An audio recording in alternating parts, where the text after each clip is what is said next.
You are now rocking with the hottest boxing podcast in the land. True Media Boxing Radio with your host, Coach Malachi Williams. True.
For the thousands in attendance and the millions watching around the world,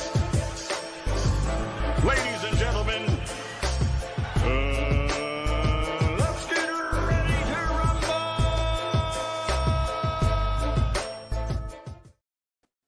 Yeah. What's up, family? This is our boy, Coach Malachi Williams in the building.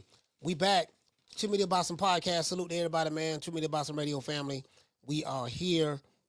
Tuesday, I think the other day Tuesday. Tuesday, I lose track of days, man. Yesterday was Monday, the other day Tuesday, yeah, man. So, damn, it's kind of cold here in Tampa. You know, it very seldom gets cold here in Tampa. But I realized, I'm like, man, I looked at the map, and I'm like, damn, it's a cold front all over the country. I'm looking at that weather up there in Michigan. I'm like, boy, it's cold, man. It's Michigan, Minneapolis. Man, it's Ohio, boy. I mean, Missouri, man. Lord have mercy, bruh. But man, I listen. It's 49 degrees here where I'm at, right? Like normally we get like in the wintertime, we're probably in Florida. Well, where I'm at. Now, if you're in the panhandle like Tallahassee, Jacksonville, that's something different. They be cold. When they get wintertime, it be cold up there a lot. But where I'm at, I'm in West Central Florida. West Central Florida on down. Especially Miami. It don't really get cold. 60 degrees in Miami is cold. If it's 60, it's cold. That's a cold front in Miami. And Lord knows, if it ever hit 50, if it ever hit in the 50s, may God be with you. But anyways, we pretty much wear shorts year round here. But wintertime, we might get 2 weeks of cold. 2 weeks of cold. When I say cold, I'm talking about like what it is now, 49 in the wintertime. You get what I'm saying? You know, out of the entire 3 months of winter, we may get 2 weeks. That's here. And if you're in Miami, you may get 2-3 days, if that. You get what I'm saying? So, man, I'm sitting there looking like, I say, bro, I don't know how they do it, boy. They talking about, yeah, we can't be in Florida because of the hurricane. I'm like, man, a hurricane may come, may come, it may in hurricane season, maybe one may hit the state, and sometimes they hit Texas or whatever. But I can't do that cold weather, dog. I can't do that, bro. I can't do it. I don't know how y'all do it, boy. I can't do it. Hey, I can't do it, boy. I don't know how y'all do it, boy. That snow. I remember that time in 2017, February 2000. Was it February? It was February or March. February 2017, I went to the school called CCTG, right? It was a commercial brokerage finance school. And, in 2017, they had a blizzard that hit New York. Y'all look it up. February 2017, it was a blizzard that hit. It hit New York. When I was upstate, I was Albany. Albany is the capital of New York. Bro, it was a blizzard that went through there, bro. You know, I ain't never been in no blizzard before. First time ever experiencing a blizzard. Wind blowing, nigga, motherfucking snow like, my first time seeing, I already see it on TV, but my first time seeing, okay, they got the doggone trucks out there with the cleaning the snow off the road. I forgot what it's called. They got the trucks with I forgot the thing they have in front of the trucks where they scooping the snow up off the road, clearing it for the roads, right? Man, I was like, man, shit, nigga, please. Hey, I got it on video. I got to show y'all. I got it on video, right? I videoed the whole thing, right? I was happy to the motherfucker. I was like, man, God, nigga, this my first time. This my first time being this my first time being in the blizzard. Cause I was living in Miami at the time. This my first time being in the blizzard. This is a snowstorm. So I had no shot a whole video. I had no fail in the snow. I had no fail. I was shooting the video. You know how niggas is. I had shooting the video, and I had no fail in the snow.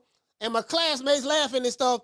Then they one of them tried to help me up. I ended up jumping right back up. I'm like, yeah, man, we in the snow. So we looking at the thing. One of my classmates was a dude who worked for the United Nations. He worked at the United Nations.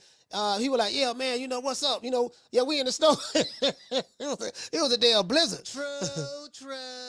True. Yeah, Albany, man. I was in Albany, man. The school right there in Albany. Yeah, man. I'm like, man, you know. Now, I don't been in several snow, you know, like plenty, snow before, like in Detroit and Chicago and stuff like that. Detroit, Chicago, North Dakota, Montana, where else I've been at? Where was snowing at? Was it Seattle? I think I was in Seattle. Cause if you ever been to Washington State rains a lot. I was in Seattle. Matter of fact, I was in Seattle. It was colder than motherfucking Seattle. It was windy, and it was the rain. It was like raining snow. It was like slushy snow. It felt like rain, but it was snowing. Man, shit, that wind be blowing off that Pacific. Man, shit. Man, I ain't. Well, I'm tired to tell you, boy. Bruh. Man, Hey, Jill Brown said, what the hell were you doing in Montana, coach? I was driving trucks. I was a truck driver at that time. I was driving trucks, so I used to drive across the country. I drive from I used to drive for a company called damn, I forgot the name of the company. Night Transportation. I used to drive for a company called Night Transportation. And I used to pick up loads. I had a dedicated no, I didn't have a dedicated router at the time. I didn't have a dedicated router at the time. Dedicated routers when you go into the same places every day, right? But I had to pick up a load in Peoria, Illinois. In Peoria, right? And then once I picked that load up, I had to drive all the way across country. I forgot the name of that highway that's up there. When you drive, that's up that way. When you drive from the East Coast to the West Coast, upstate, across the country. So I had to drive all the way across. I had to go to a what was the company I used to go to all the time? Not Dozen, no. Damn, I forgot the name of it, man. Was it P&G? Damn, I forgot the name. Procter & Gamble. I had to go to a Procter & Gamble warehouse in Seattle, Washington. You know what I think? What that highway is up there, man? Is that 80? Where my goddamn map at? I think it might be 80. I don't know. It's been so long. But shout out to the Nick and Nita show. What did he say? Oh, he said I-80. Yeah, I-80. Yeah. I-80. Yeah. Across it. Yeah, that's it. That's it. That's it. That's what it's I-80. I forgot what it was, but I used to drive. Man, I'm trying to tell you, bro. Hey, listen.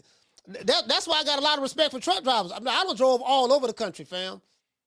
I never drove to New York City or Jersey. I never went to the East Coast like that. I didn't go to Jersey, Rhode Island, none of that. I used to drive to Baltimore, drive through doggone Landover, Maryland, PG County, been to DC one time driving. You get what I'm saying? So and then that's about the farthest east I'll go. And then Virginia, stuff like that. Then I hit West Virginia, and hit Illinois. I go to Chicago. You got to be careful in Chicago because those bridges. You know what I mean. Like if you turn down the wrong road when you downtown trying to drive through those low hanging bridges, you'll knock that whole trail off. So you really got to be careful where you're going at. But yeah, I pick up a load there and drive all the way across country. I drive all the way to Washington, to Seattle. From Seattle, I take a load from there and go all the way through California. I go through Oregon, then I go through I hit Northern Cali, and I ride the highway all the way down from Northern Cali. We talk about all through the Bay, all the way down to doggone LA. All the way down to LA. You get what I'm saying? And shit, I used to hate driving trucks in LA, dog. Like California too strict. Like, you know, California is a money grabbing state, bro. Like, you'll get a ticket for anything, like anything to get some money. Anything to get some money out you, boy. I'm trying to tell you, fam. Hey, shout out to Mr. Tomato Can. What it say, fam? He said, I'm literally headed to Seattle now from Cali. Man, you already know. Major Key Boston, what's going on, brother? Salute. What's going on, brother? Sergio, what it say? Yeah, 55 miles per hour. Hey, listen, you right about that. You cannot drive no faster than 55 miles per hour. You right about that. Yeah, man, yeah. Hey, boy, Major Key, what's going on, fam? I hope you and your family doing well, brother. You get what I'm saying? Yeah, man, listen, I don't have every job known to man, bro. South Central in the house. Yeah. Salute. Yeah, I don't have, man, shoot. Yeah, I don't have every damn job known, bro. I'm trying to tell you, man. I said, man, I just hit that road, boy. For real, though. I already know. Shout out to my sister Summer. Nelly Content, salute. Kendall Price in the building. Green Eyes P. Daniel Agnew. Sergio is in the building. Shout out to Anthony. Anthony, what's going on? South Central in his BI. Solo Dolo is here. Old Kiefer, salute. Mr. Tomato Can, say on his way to Seattle. You know it's going to be rainy. It always rains. Bro, let me tell you something. If you ever been to that North Pacific, it always rain. It always rain, bro. It's always raining. Like, literally. I'm like, man, it's cold and raining. Cold and raining, that's it. You get what I'm saying? Hey, now listen. They have some beautiful. Now the air smell beautiful. The air in Washington State smells, but it's a nice clean air. Colorado, nice clean air. Oregon, you get what I'm saying? The air is phenomenal.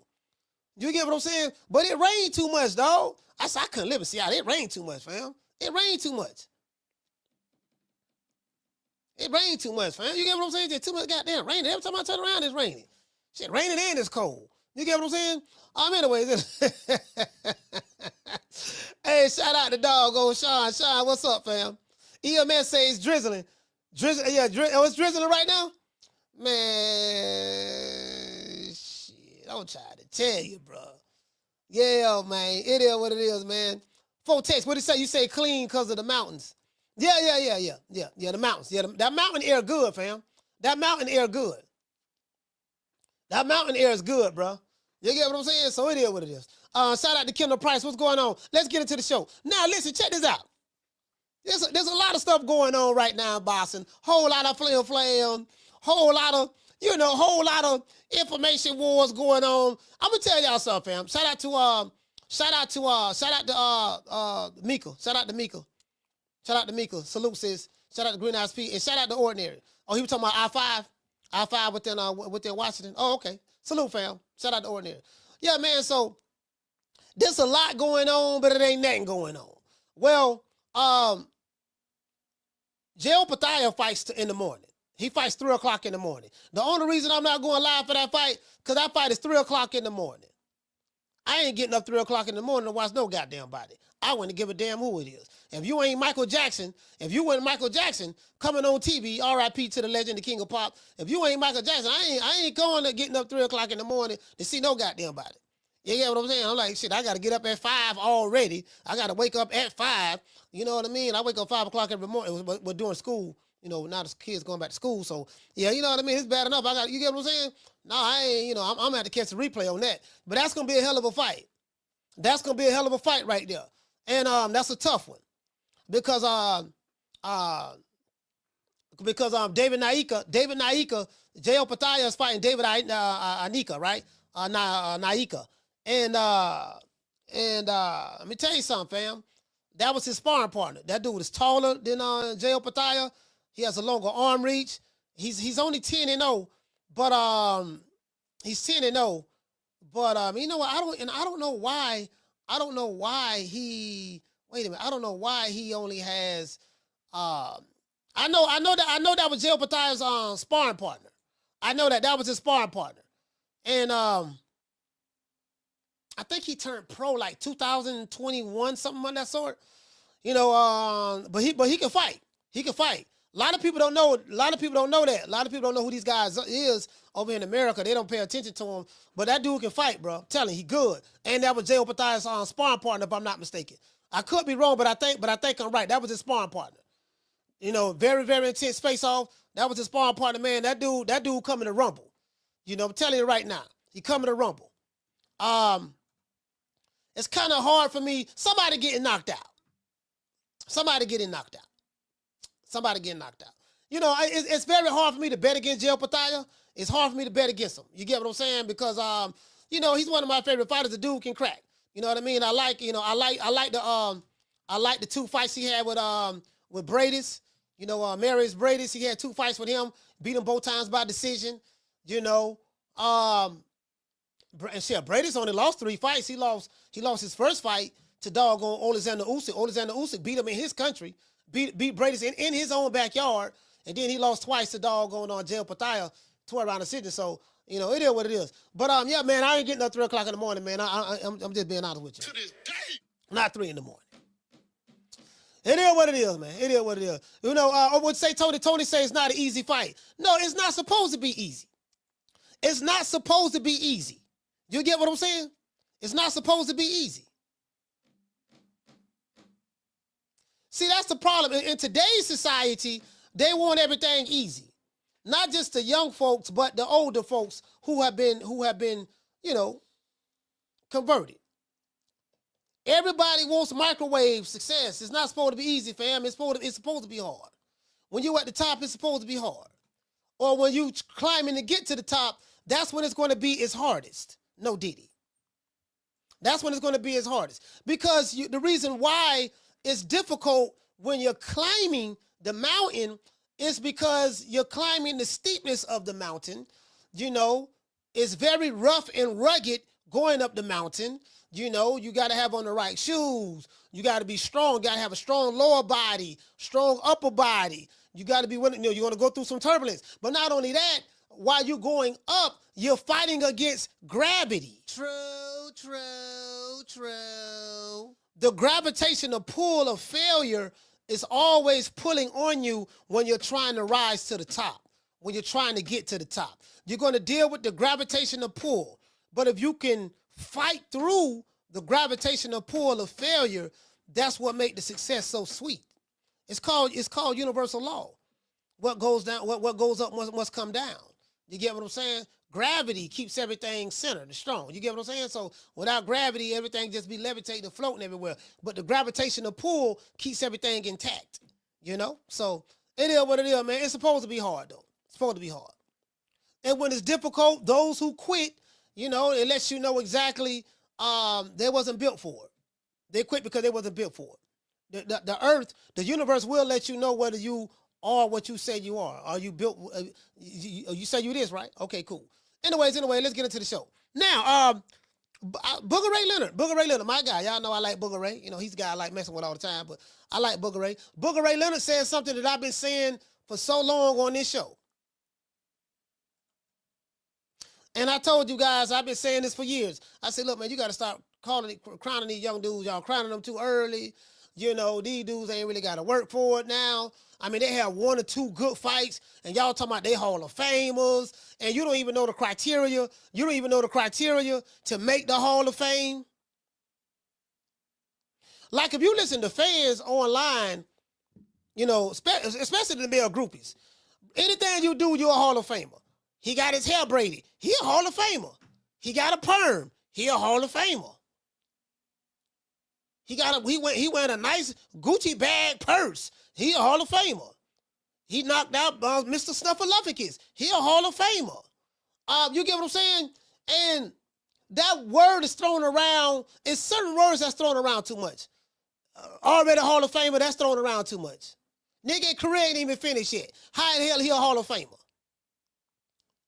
you don't even know the criteria that's required to get to the Hall of Fame. Yeah, he already going to the Hall of Fame. We know he going to the Hall of Fame. How you know? What's the criteria? I like him. That's the criteria. True. Simple as that, right?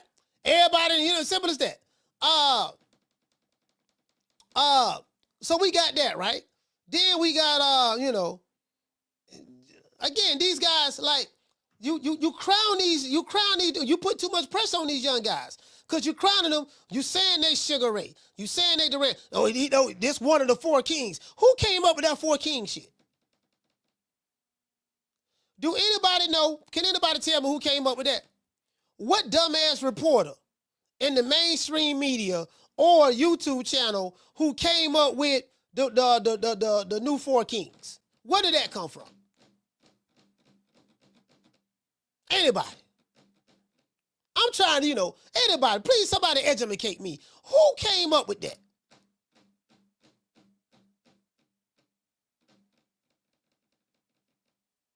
Because it's the first thing I said when I heard that dumbass shit. Do you guys remember what I said? I said, bro, in order for you to be considered one of the four kings, you have to do what the four kings did. True.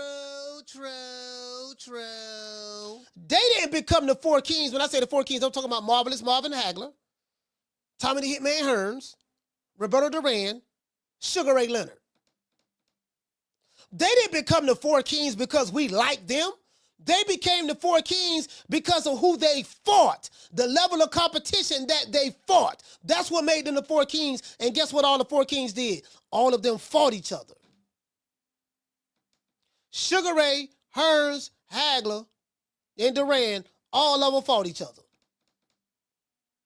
So if you're not doing what the four kings of the past did, how can you call these guys the four kings? This is what's wrong with social media, I guess I want to say reporters right now. The hyperbole, but some telling me this came from a mainstream media guy, probably like a Dan Raphael or something. Like, I don't know why. Dan Raphael picture just come in my head. Sorry about that. No Diddy. I said, no Diddy. But a picture of Dan Raphael pops up. You know what I mean? I'm envisioning, like, I want to put it on him for some reason. He might not have did it, but some just telling me he did it anyways. You get what I'm saying? Some just telling me he did it anyways. So I don't know. I'm kind of like, you know what? I don't know who came up with this doggone four king shit. You get what I'm saying? Like, bro, I can't. I don't like who came up with this four king shit.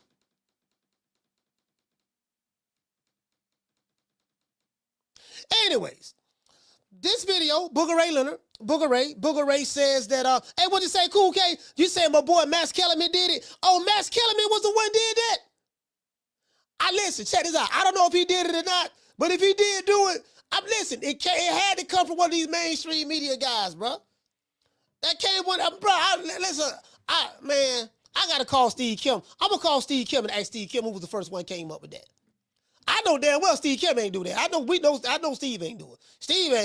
Steve don't even play. I know he didn't do it. But I gotta ask Steve, who's the guy who came up with that four king shit? Now where that came from?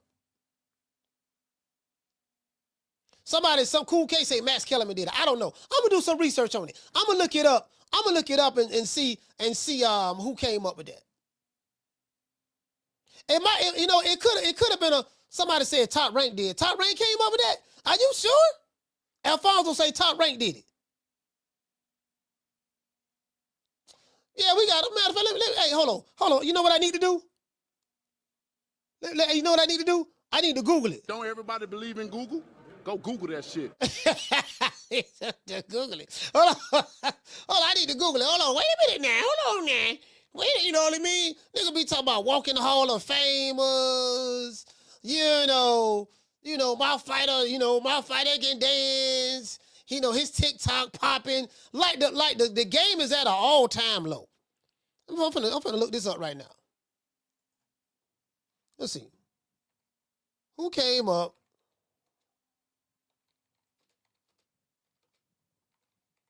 The Four Kings. Let's do that. Let's look that up right there, right? Four Kings, Sugar Ray Leonard, Marvin Hagler, Roberto Duran, and Tommy Hearn. So we already know that, right? So it says, some say, I got to show y'all this here. It says, some say there are also four modern boxers who are famous and talented as the Four Kings of boxing. Ryan Garcia, Gervonta Davis, Devin Haney, and Teofimo Lopez. There is also 2024 TV miniseries called The Four Kings that follows the careers of four leading black British boxers. They don't say who came up with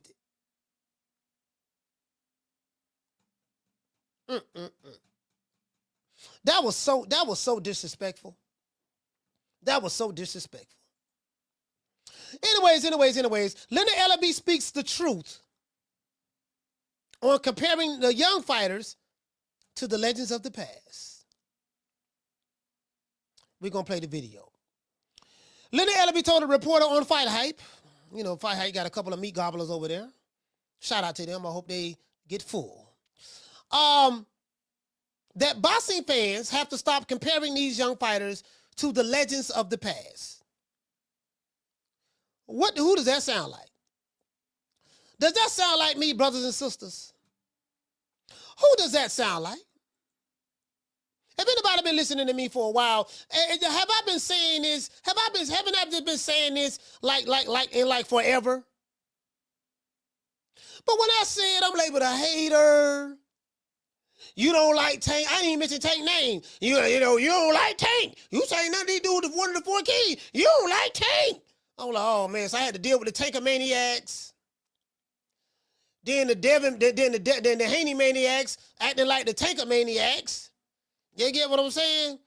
And Ryan Garcia Maniacs, they just, they doing their thing. They riding, they ride the pro Ryan Garcia guy, Lord have mercy. Bro, if you look at, let me tell you something, if you look at these fan bases, if you look at the Tank fans, Haney fans, Ryan Garcia fans, there's a similarity with all of them.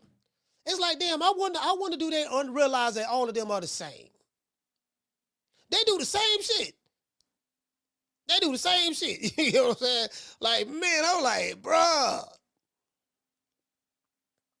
Man, shit. I'm finna start watching doggone. I'm gonna get like Rob Boy Fresh. Yeah, look here, man. Let me go ahead and just go over there where the UK at, man. Then I'm gonna go hang out with my mateys over there in the UK, man. I'm tired of this. The game is at an all-time. Hey, shout out to Evans. Evans, what's going on? The game is at an all-time low right now, man. The game is at an all-time low. Bro, listen, you know the game at an all-time low when a fighter goes viral for getting a perm. He got his head in a ponytail. Did you see that? Oh, Lord.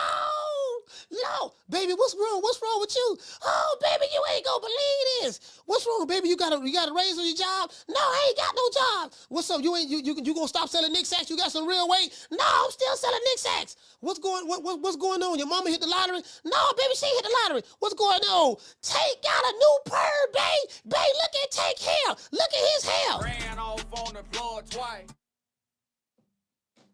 You can't make this shit up. Nigga screaming and hollering in the kitchen. His girl, if he got a girl, sitting there like, baby, what's wrong? What's going on? She getting all happy, jumping up and down, doing the Tootsie Roll, the butterfly, the scooter boot, all that there, right? And she said, you hollering and screaming. She thinking you hollering and screaming because you hit the lottery, you got a job, you ain't selling Nick Sacks no more, your mama off welfare, y'all finna come up, and you screaming because Tank got a perm with a ponytail. True.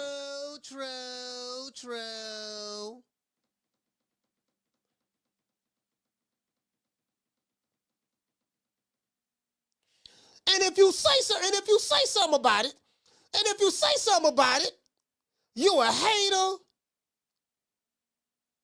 You a coon, you a setter, you all these things. I'm like, my nigga, literally, you are excited. You are excited about a man with a perm who got his head turned to the side.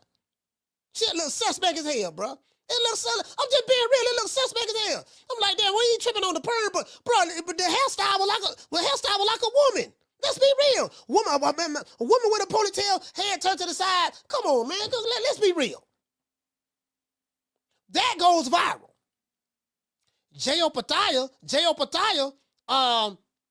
fighting tomorrow. They think they're fighting in Australia. He fighting David Nika. He fighting David Nika tomorrow. Get what? Yeah, man. Don't nobody watch. Don't nobody in America. Don't nobody over here watch. Don't nobody in America watch cruiserweight. They don't watch cruiserweight, so they don't care. Next video, man, you know what? What? Man, do you see how she braided his hair? Boy, that's a nice boy. She be parting it real good. All these tough gangsta ass niggas on YouTube, they talk all this tough gangsta stuff, but they heart just melt at the sight of their brother from Baltimore wearing a ponytail. Oh, my heart just melt. Did you see the way he's rocking those braids? It's looking like AI. Anyways. I'll be the bad guy, dog. Y'all just hate on me. Just bring it all over here. Bring the hate over here, dog. I can handle it. I've been dealing with it for 4 years. I can handle it, dog. I don't care. I can handle it. Anyway, Leonard Ellerbe told a reporter on Fight Hype that boxing fans have to start comparing these young fighters to the legends of the past. Now, I've been saying this since I've started this YouTube channel, right? Fighters like Bennie Briscoe, straight out of Philly, Sugar Ray Robinson, Willie Pep, Marvelous Marvin Hagler, Roberto Duran, Larry Holmes, one of my favorite heavyweights, had one of the best jabs that I ever seen in boxing, James Lights Out Toney, Roy Jones, Mike McCallum, Floyd Mayweather, Pernell Whitaker, Mike Tyson, Oscar De La Hoya, and Tito Trinidad, just to name a few, earned their legendary status by fighting the best in the ring. The fighters that I just named, they did not earn their status by fighting in the ring. They earned their status by fighting the best in the ring. Because who you fight matters. True. Yeah, y'all just go ahead and send your gun emojis to me. Send the gun emojis to www.coachmalachi.store. Send your gun emojis to www.coachmalachi.store. Just send it to me, dog. You can send it when I drop the phone line. You can text me a gun emoji at 530-494-9636. You can also call and give me a verbal gun emoji. If that's what you want to do. I ain't got no problem with that. You can send me some demon face emojis at coachmalachi.com email. You can also send me a gun emoji or me message or whatever. You can send it to my DM on Instagram as well. Just look up at Coach Malachi, and you can send it to me in my DM or at me on X. That's at Coach_Malachi. I don't worry about it. I handle it. True. I handle it, dog. Just go ahead, dog. Don't worry about it. No, I'm strapped too now. Hold on. But I just want to let you know. Now. Hold on. Now, listen, hold on. Wait a minute now. Hold on now. Hold on. What y'all thinking?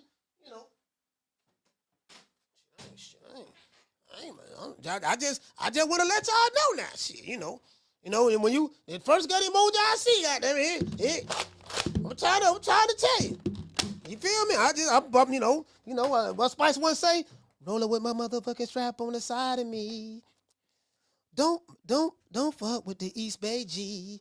I ain't from the East Bay. I ain't East Bay. I'm from West Hampton. So you know what I mean. But I just want to let you know now. Hey, all right, AK. Spitfire.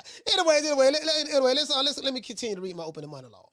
Now, but those fighters I just named, they earned their status by who they fought in the ring. Today's fighters earn legendary status on Instagram, X, formerly known as Twitter, male groupie reporters, and YouTube channels, hairstyles, purses, earrings, tattoos, clout, and popularity. True. Fighters like Gervonta Davis, Devin Haney, Teofimo Lopez, and Ryan Garcia have been compared to the four kings of the past by modern-day reporters and boxing websites. You can't make this shit up. I do my best to educate young and old boxing fans on how to grade a fighter by drawing comparisons to the legends of the past. What do I mean by that? You don't become a legend based on social media and male groupies. You become a legend by doing legendary shit. The bar is set so low in today's American boxing, emphasize American, that the young and old alike praise fighters for anything. To this day. That's how low the bar been set. He can walk and chew bubblegum at the same time. You saw that? He going to the Hall of Fame. But this ball been taking the easy matches, fighting other balls. I'm the bad guy, dog. I'm the bad guy. Please, y'all shoot at me. I ain't got no problem. I ain't got no problem with it. Just go ahead. As I said before, you don't get legend. As I said before, right? I do my best to educate the old and the young boxing fans on how to grade fighters by drawing comparisons to the legends of the past. You do not become a legend based on social media and male groupies. You become legendary by doing legendary shit. The bar is low. Fighters who do legendary things like Terence Crawford, Saul Canelo Alvarez, Oleksandr Usyk, Bam Rodriguez, Inoue, and there's some more fighters out there that I'm missing. Devin Haney did some legendary stuff. Devin went to, he fought George Kambosos. People felt he people feel the way they feel about that, but he did become the youngest undisputed champion. He did go to Australia twice. He did that. You can't take that from him. You can't take that from him. Whether you like him or you're not, you can't take that from him. He did that. Because I don't know nobody in lightweight division became undisputed outside of Devin Haney. So he did that. You know what I mean? Teofimo done some things too. He beat, I don't like Teofimo, but I can't take nothing away from him from a boxing standpoint. He did beat Lomachenko. He was the second one to beat Lomachenko. He beat Josh Taylor. I can't take nothing away from him on that. Josh Taylor wasn't the same Josh Taylor, though, but he beat Josh Taylor. He lost to George Kambosos, but, he was never undisputed. contrary to the pro Teofimo Lopez YouTube channel, he was never undisputed. Never. We do know that. Because when you look at the undisputed, guess what? His name ain't on there. If you look at the fighters who were undisputed in the four-belt era and you Google it, if you was to go to Google and Google it. Don't everybody believe in Google? Go Google that shit. His name not on there. Because if his name is on there, then George Kambosos' name has to be on there as well. And ain't nobody running around talking about George Kambosos undisputed. He was undisputed too. Hold on, wait. Was Teofimo undisputed? Yeah, Teofimo was undisputed. What about George Kambosos? Nah, George Kambosos wasn't undisputed. But George Kambosos beat Teofimo Lopez. But that's different. You don't become undisputed by having the French fries belt. Doesn't work that way. When you Google undisputed, you're gonna see 9 names. I think you're gonna see 9 names. You're gonna see Bernard Hopkins, Jermaine Taylor, who beat Bernard Hopkins. 12 years later, Terence Crawford. A year later, Oleksandr Usyk. 2 years after that, Josh Taylor. Later on that year, 2021, Saul Canelo Alvarez. I want to say 2022 or later on in 2021, Inoue the Monster. 2022, Devin Haney. Jamel Charlo. It could have been, I think Inoue probably got it 2022. But Devin Haney, Jamel Charlo. Who else got it? Crawford did it again. Oleksandr Usyk did it again, undisputed. And now you got Berterbier became undisputed. So you got 10 fighters in the 4-belt era for men's that became undisputed. Three of them did it twice. So my criteria is a little different. My criteria ain't got nothing to do with male groupies. Ain't got to do with how loud you niggas yell. I don't care how many subscribers your YouTube channels. I don't care about none of that. My criteria ain't got nothing to do with that. That's history right there. Those are the facts. The names I just named. Those are the facts. Shout out to Doggone to Martin. Salute, fam. I'm going to get to all the super chats, my brother. I got you. Fighters who do legendary things get no recognition in America today. The fighters that do the most don't get no recognition. Oh, but Usyk did ain't nothing. Nobody care nothing about that. Nobody like Crawford anyway. He top ranked Toby. Oh, Canelo, he ain't doing that. Canelo, steroid. Oh, Canelo he ain't doing that. Inoue, he fighting in Japan. Nobody care nothing about that. Don't care nothing about that, huh? Did you see that? Did you see that picture of Tank hair? We care about that. Oh, that's what you care about. Okay. That's what you care about. All right. I've been warning you guys for years. What I've been warning y'all of. American boxing has gone to shit. And I love it. I've been warning anyone who will listen on this show. I've been warning you guys for years now that American boxing, what American boxing is coming to. Now, guess what? Y'all are starting to see what I'm talking about. Now y'all like, wait a minute, man, what's going on? A lot of y'all waking up now. I'm starting to even hear other YouTube channels who was pushing this same foolishness. Now they sitting there talking about, yeah, man, we got to get to boxing, get to this, get to that. Some of the same YouTube channels who was pushing the male groupie behavior, now they talk about, we got to get to boxing. I'm talking about big channels. They got 300,000 subscribers plus.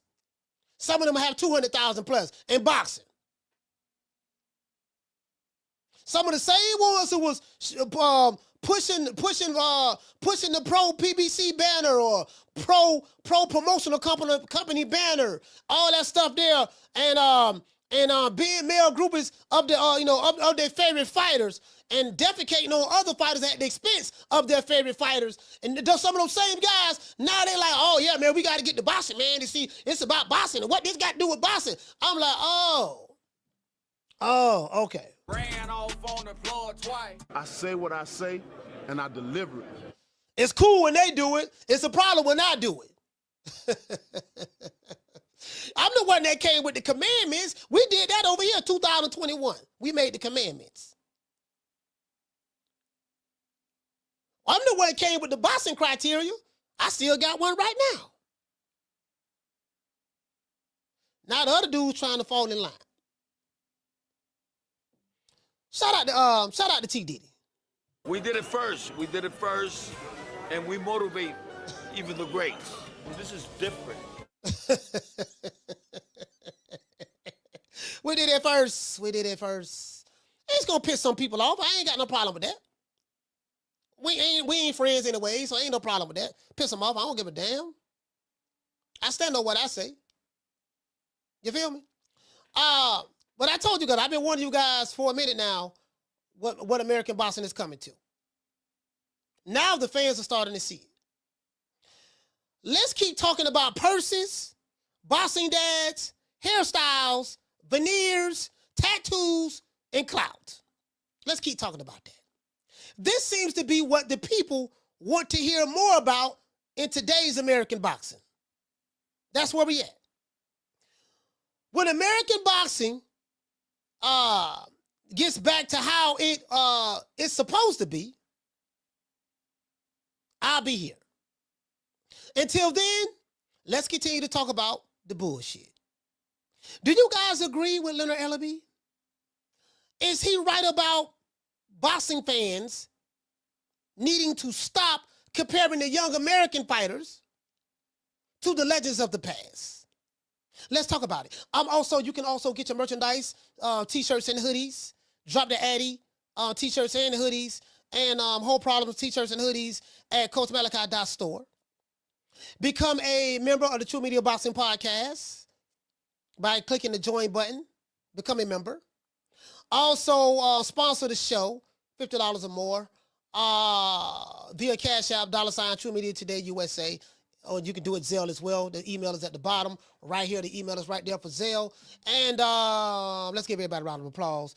And let's get into the show.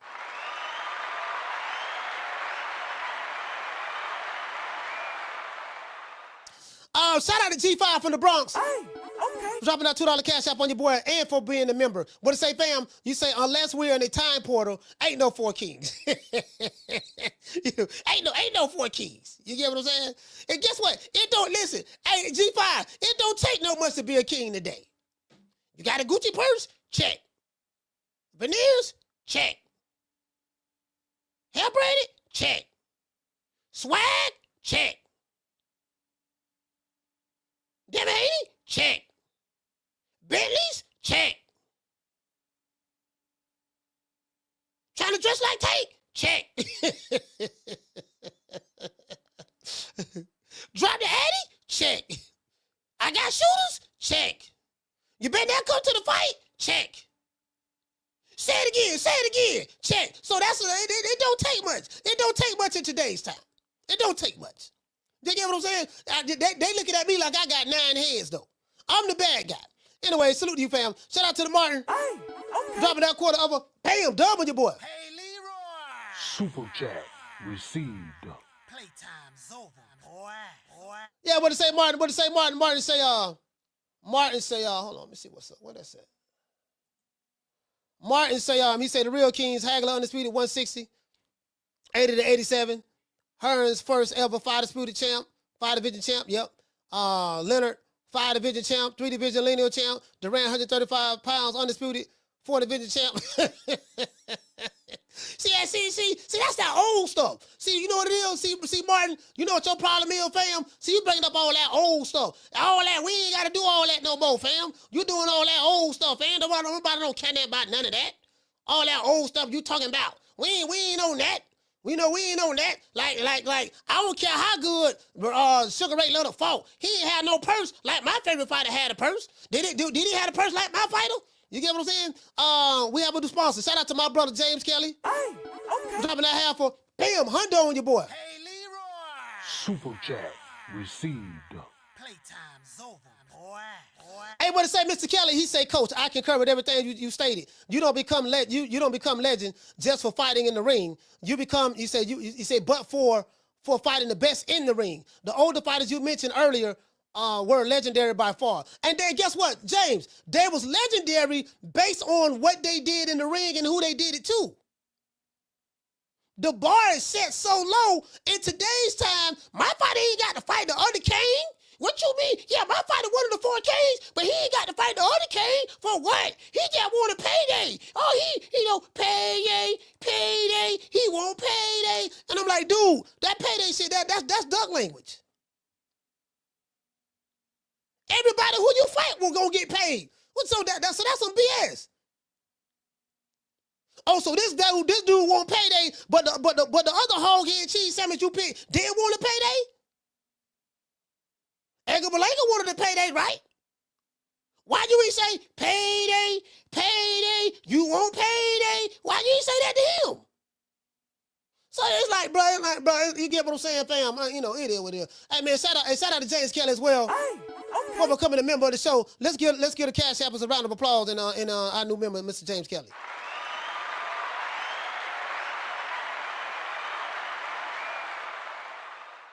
And let's hit him with the Huggy Bear. Down from the bar, there's a platform stage. People pimping, sharp as razor blades.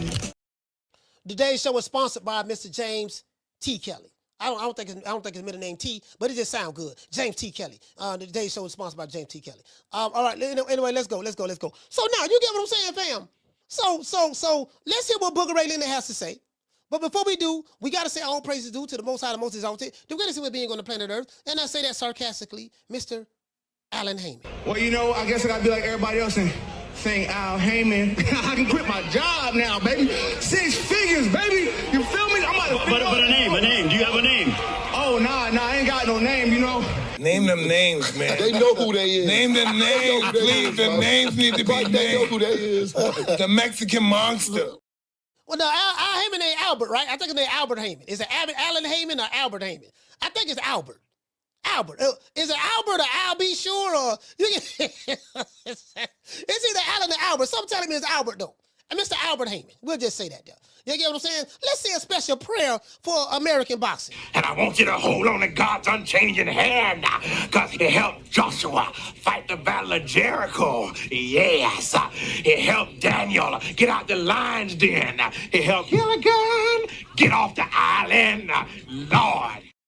Yeah, I'm just trying to listen, man. I'm just trying to tell you, man. Hey, listen. I'm trying to tell you. Listen, I'm trying to tell you, dog, boy. They just so, you know what I mean? It is what it is. It is what it is. And you get what I'm saying? Man, again, you gain legendary status by who you fight in the ring. Now, I'm glad Booger Ray Leonard, shout out to Booger Ray. You guys know he's my favorite promoter. You know, he's one of my favorite top 10 dead or alive. Top 10 dead or alive. Booger Ray Leonard is one of the baddest promoters of all time. Now, I don't know what has he promoted, but you know, that's neither here nor there. We just gonna take the narrative and run with it. Booger Ray Leonard is the best, is the best promoter in boxing since Don King and Bob Arum. True. Now, don't question me on that. Don't challenge me on that. Just take it and run with it. Just take it and run with it. Man, take it and run with everything else. You get what I'm saying? It is what it is, man. Shout out to Gloria Day and the Fabulous Set Trips. Gloria Day and the Set Trips. These niggas don't play. These niggas don't play. We don't play. You ain't heard. They be tripping. We be tripping. So they swerving on. No faking and no snitching. And repping hard for the set. Oh, mamas, it ain't no lie. Because niggas gonna bust. Niggas gonna bust. Hold on. I want to show y'all something. Before we get into the show, I have to show y'all this here. Because y'all the family. Y'all the family now. You get what I'm saying? Y'all are the family. And I got some disturbing news today. I got to be transparent with you guys. Got some disturbing news today. Something happened. And I really didn't, I really wasn't going to, share it with everybody. I really didn't want to talk too much about it. But I got to. Somebody sent some goons to my house, and they almost got G-checked. Right here, as you can see, somebody sent 3 goons to my house. It was 3 against 1. It was me by myself. These dudes was looking to jump me. Now, I don't know. They didn't tell me their names, but as you can see, I was ready to squab. I didn't run. I wasn't going to run. You want to smoke? I was ready to throw hands. Who sent you? You get what I'm saying? I was ready to throw hands. As you can see, they pulled up though.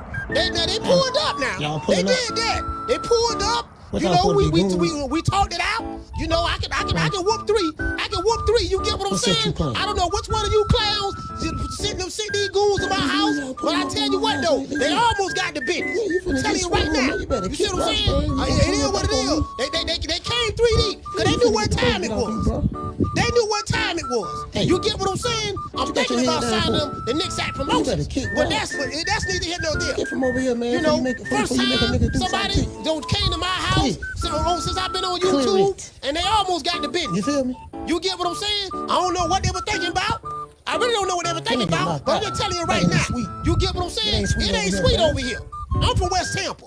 1332 Main Street, apartment B, right in the middle of the projects. Don't get it twisted because I'm living in the suburbs right now. Man, y'all finna get the brains. I'm trying to tell you right now, boy. Sit them again, and watch what's gonna happen. That's what I thought. Really though, you get what I'm saying? You better get somewhere. You better get somewhere. True. Yeah, man, I ain't playing, man. I don't know who y'all think this is. Hey, shout out to the great Gambino. Gambino, what's up, brother? I don't know who y'all think this is, fam.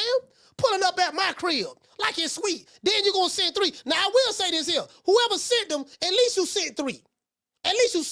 You sent 3. You get what I'm saying? It was gonna be 301 in them motherfucker this morning, man. True.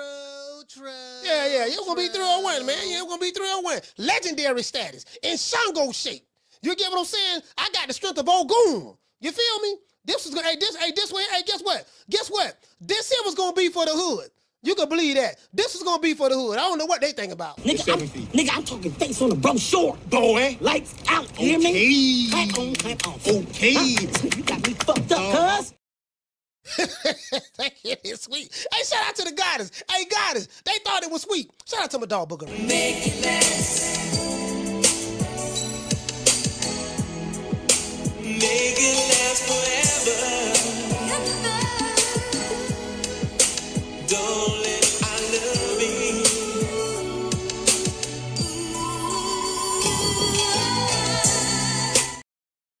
Yeah, we ain't ducking no smoke now. We ain't ducking no smoke. Come fucking with me, you gonna get knocked the fuck out. I'm a knockout artist, baby. Man, shout out to the face of boxing. Hey. Yeah. Oh, that look good.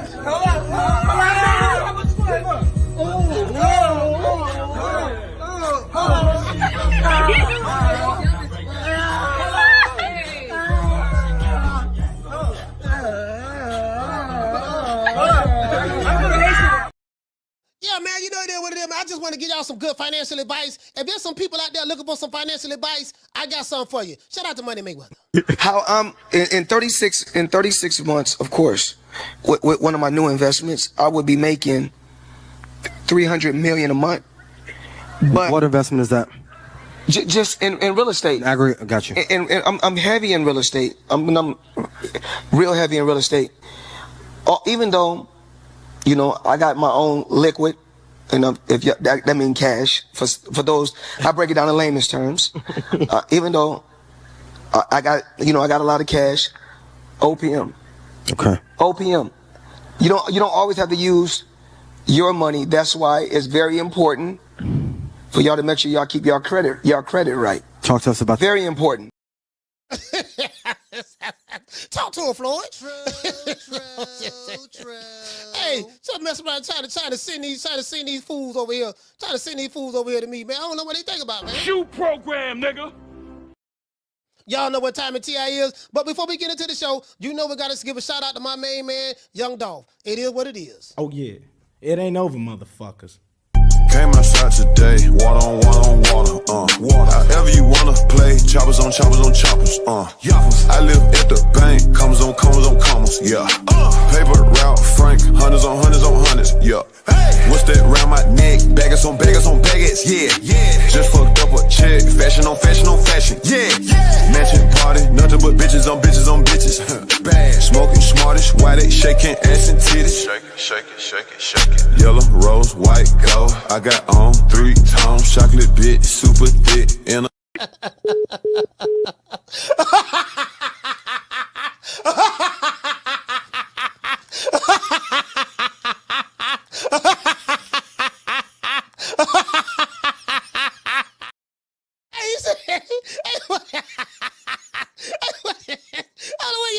Where you at? Hey, Pito say, he say they was about to pluck. They was about to pluck you up, coach. Hey,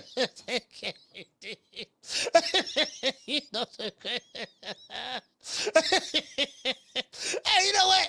Hey, Pito, you know the crazy part about it? They didn't even look like they were scared either. They pulled up like, man, we ain't scared of you, dog. Like, dog, you know, they came like they really wanted some smoke. I was like, damn, I say, no, you ain't gonna whoop me, dog. Your legs too skinny. You got them Deontay Wilder legs. See, let me tell you something, right? See, all jokes aside, right? See, they were gonna lose. I'm finna tell you right now. Hold on. See, they gonna lose off the rip. I'm gonna tell you why they gonna lose. They gonna lose. See, they got them Deontay Wilder legs. See, you ain't gonna look how skinny them legs is, fam. Look how skinny them legs is. Like, listen, like you ain't gonna whoop me with no skinny legs like this here. You get what I'm saying? You ain't gonna whoop me with no legs like this here, dog. That's all I'm saying, fam. Like, nah, your legs too skinny, dog. Your legs too skinny. I'm squatting too much right now. I'm doing about 315 right now, dog. Rapping with it. You get what I'm saying? I'm squatting too much right now, dog. Like, them legs right there, you ain't gonna, you get what I'm saying? It's gonna take a whole lot more than that. Like, nah, dog, I know it's 3 of y'all, but all 3 of y'all legs skinny. Your legs too skinny, dog. Your legs too skinny. That's all I'm saying, fam. You know what I mean? Go to the gym, do some squats, then come back and holler at me. True. You get what I'm saying? Go to the gym, do some squats, then come back and holler at me. You ain't gonna whoop me with no legs like that. I can tell you that right now. You don't stand a snowball chance in hell. Not with them legs. Not with them legs, fam. You get what I'm saying? Not with them legs right there, bro. You feel me? I just want to throw that out there. Just in case.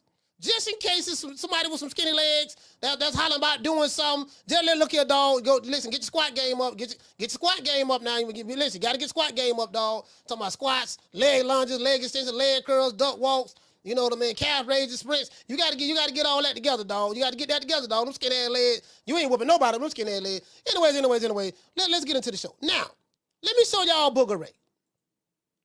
Booger Ray made me proud when he said this. Booger Ray made me proud when he said this. Shout out to Booger Ray. That's my dog. I never met him. He probably don't like me, but he's still my dog. Anyways, let's go. We got to stop comparing these young fighters to these legends. We just keep it a buck. We got to stop doing that. They haven't done the things that these legends have done. I mean, they're all good fighters in this era. All very good fighters. But when we get to comparing them to Floyd and other greats, we can't do that because it does them no justice. It does them no justice. I mean, we had heard that so much that, this guy was like Floyd and this. No, none of these guys are like Floyd. Floyd was one of one. And it's not taking anything away from any of these guys because they all are very good in their own right. But we as fans and people who are in boxing hierarchy, we have to stop comparing these young fighters to the other legends of the past. I totally agree. Look here. Let me tell you something. Leonard Ellerbe, boy, I'm with you when you're right. I'm finna give you a round of applause on this one.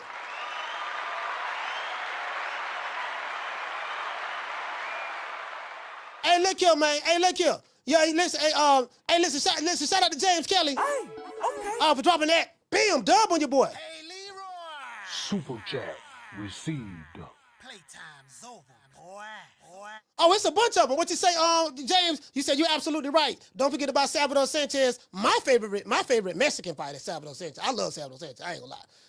It was just something about his style I really, really like. You know what I mean? And he was young too. You say Salvador Sanchez, Hector Camacho, and even in losing some fights, he was one of the best in my book. He fought Rosario, Chavez, De La Hoya, and Trinidad. Yeah. I don't think has Hector Camacho ever been stopped. I remember when he fought Chavez beat him. He said, "Yeah, but you didn't knock me out. Goddamn, Camacho was on his back foot. He was trying to get somewhere. He was trying to get somewhere. Get Chavez. You get what I'm saying? But but you get what I'm saying. So I mean, it is what it is. And Camacho used to party hard too. Drink, snort, coke. Him and Pernell Whitaker, same thing. Matter of fact, a lot of those fighters used to party hard. Ray Leonard. Duran, it's a lot of your fans, a lot of them old school fighters, they used to party hard, bro. They used to party hard. And guess what? They gonna party hard, ain't gonna fight you 15 rounds in their next fight. True. Motherfucker drunk, he don't drunk on 15 Hennessy. He don't drunk on 15 Hennessy. Hey, them niggas were tough. Hey, Mr. Kelly. Hey, James. But them dudes were tough back then. Niggas drank a 15 Hennessy right before the fight. Wait, but you all right? Yeah, man, I got a 50 Hennessy right quick. Ain't gonna go 15 rounds with you.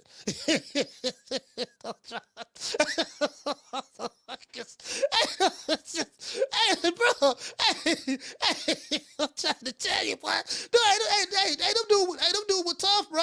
Them them dudes was tough, fam. They was tough.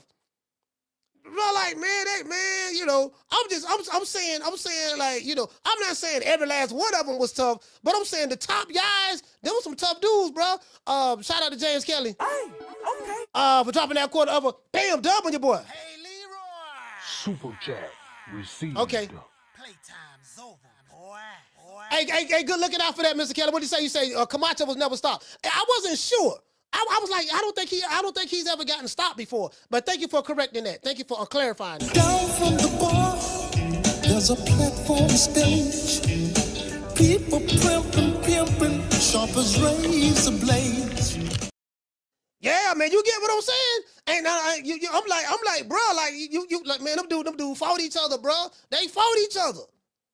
If y'all ain't talking about throwing no hands, dog, I don't want to hear nothing, dog. I don't want to hear nothing. They ain't talking about throwing no hands and payday, and I sent the contract on Twitter, but he didn't respond back. This dude ducking, that dude ducking. Oh, I got to weigh my options. My baby mama bow-legged. My cousin ain't knock-kneed yet. My sister, she broke her kneecap in a doing the Tootsie Roll.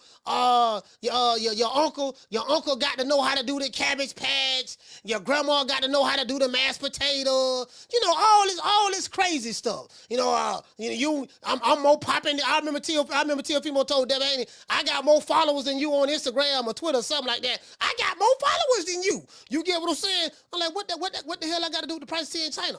You know, I'm just saying, you know, you got to get your followers up first. You know, get your clout up. I'm like, man, this where we at. This where we at. We the Charlo twins. We known for calling everybody out. Please call these people out. Listen, the whole world's looking at you. Call these people out, What's up? It's the Jamal the Hitman Charlo. Let's get it. Who want it? Name them names, man. They know who they is. Name them names, please. The names need to be named. They know who they is. The Mexican monster. Mexican monster. Mello. Hey, what to say, Martin? You say win or lose. If you don't have some Hall of Famers on your resume, you don't have much. You haven't done much. Yeah. Well, listen, they say what they want to say about Canelo, but Canelo got some Hall of Famers on the resume. He got Floyd Mayweather, Miguel Cotto, Sugar Shane Mosley. Who else he got? Damn, my mind done went blank, dog. He fought Miguel Cotto, Sugar Shane, Floyd. Them the three Hall of Famers I know right there. The other guys, you know, I know people say that Laura might be a future Hall of Fame. I ain't going about. I don't know about that. I'm talking about the three. We know: Cotto, Sugar Shane, and Floyd. Them three right there. Oh yeah, Triple G. Triple G will probably get in there. I forgot about Triple G. But Triple G ain't in there. Matter of fact, Triple G more than likely will get in the Hall of Fame. He'll probably more likely get in there. If Triple G get in there, I think he'll be qualified. Because Triple G just retired, so it's gonna take him 5 years to be eligible. But if he end up going, that'll be 4. Kovalev, I don't know if Kovalev a future Hall of Famer. I don't know if he's a future Hall of Famer. I can't say that. I can probably give you Triple G. I can probably give you Triple G. Kovalev, I ain't sure. I ain't sure about that. What we do know who's in the Hall of Fame right now. Floyd, Cotto, and Mosley. They in the Hall of Fame right now. You get what I'm saying? So, you know. Hey, what to say? John? You say anybody watch wrestling yesterday on Netflix? Yes, sir. I watched it yesterday. It looked magnificent. Bro, hey, John, I saw the wrestling match. Was it Raw? Monday Night Raw on Netflix last. Bro, it looked magnificent, bro. I say, man. The production was fire. Not fire. It was fire. You get what I'm saying? So, you know. I mean, it is what it is. I'm just saying. It is what it is. But anyway, let's see this one more time. Y'all tell me what you think now. Tell me what you think. Do you agree with my dog, the best promoter in America, outside of Top Rank? I mean, outside of Al Heyman and Bob Arum, the greatest promoter in America, Booker Ray Leonard. We got to stop comparing these young fighters to these legends. We just got just keep it a buck. We got to stop doing that. They haven't done the things that these legends have done. I mean, hold on. We got. Check this out. Did you hear what he said? He said we got to stop doing that. Why did he say it? He said because they have not done the things that those legends that the legends have done. Who does that sound like?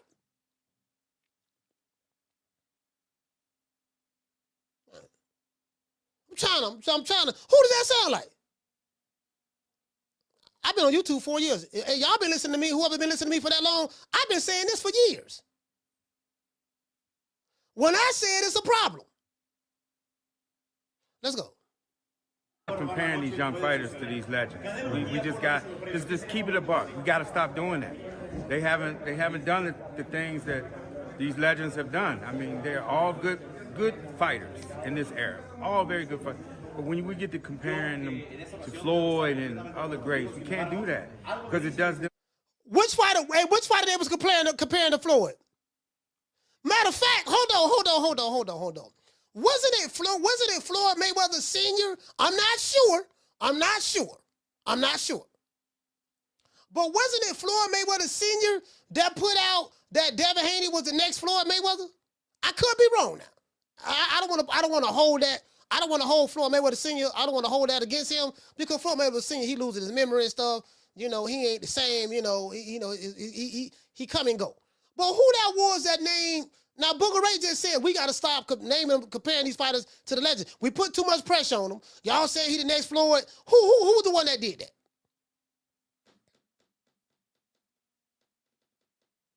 Who was the one that said that? Was that? Hey, shout out to Marcus. Hey, Marcus, was that? I would have did Floyd Mayweather Sr. label Devin Haney the next Floyd. Cause that's all they were talking about. Who the next Floyd? Who the next Floyd is? You get what I'm saying? Who the one was doing that?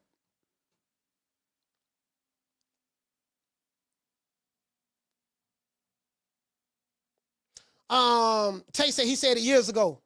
Yeah, I don't know when he said it years ago. All I know is that's all I've been saying. That's all I've been saying since I've been on YouTube. So Booger Ray said it years ago. That's a good thing because that let me know I was in line. I'm in line with it. Like I'm right and exact because the era that I come from, I understand that in order for me to be compared to a great, I have to do what the great did, or at least come close to doing it. That's why people compare Kobe to Jordan. They compare Kobe to Jordan because Kobe at least tried to do damn near what Jordan did. He walked like Jordan. He chewed his gum like Jordan. When he bent over, not bent over, but when he put his hands on his knees to get some rest, he did that like Jordan, running up and down it like literally. That was Kobe's idol. And he went to what, 7 championships? He lost championships. He lost 2, but he went to 7 championships, and he won 5. He won 3 with Shaq and 2 with Paul Gasol. So, and they went to 3 championships back to back to back. Lost to Boston, went back, beat Orlando, went back and beat Boston. So because of the work that he did on throughout his career, it's solidified. Yeah, that's a close thing to Jordan. I can't compare a fighter. I can't compare these dudes. You all say the 4 Kings to the new 4 Kings to the old 4 Kings. No, it's gonna take time for me to tell that. Time. If you're 26 years old, I can't compare you to 25, 26, 27, 28, or 30. I'm like, hold on, dog. Like, if you ain't done what they did, if you ain't done what they did, I can't compare you. I can't compare you to them. That's why I wanted to know who was the one who came up with that dumbass shit. Who came up with that shit? But anyway, let's see this one more time. Justice, does them no justice. I mean, we got to stop comparing these young fighters to these legends. We just got just keep it a buck. We got to stop doing that. They haven't done the things that these legends have done. I mean, they're all good fighters in this era. All very good fighters. But when we get to comparing them to Floyd and other greats, we can't do that because it does them no justice. I totally agree. It does them no justice. When you compare these young guys to these legends, it does them no justice because now that fighter feels I got to live up to that pressure. Because I got a bunch of male groupies or YouTube channels or reporters or fans online that's comparing me to this dude, and you know, but they see but they see how you moving. Okay, well, they compare you to the Four Kings, but you ain't moving like the Four Kings. You ain't moving like Sugar Ray. You ain't moving like Roberto Duran. You ain't moving like Tommy the Hitman Hearns, and you ain't moving like Marvin the Hagler. So if you ain't moving like neither one of them, how in the hell can you be compared to them? It's like comparing an ugly, bad body chick to a fine, beautiful chick. You look like McGilla Gorilla, but you talking about something. But you comparing her to Beyonce.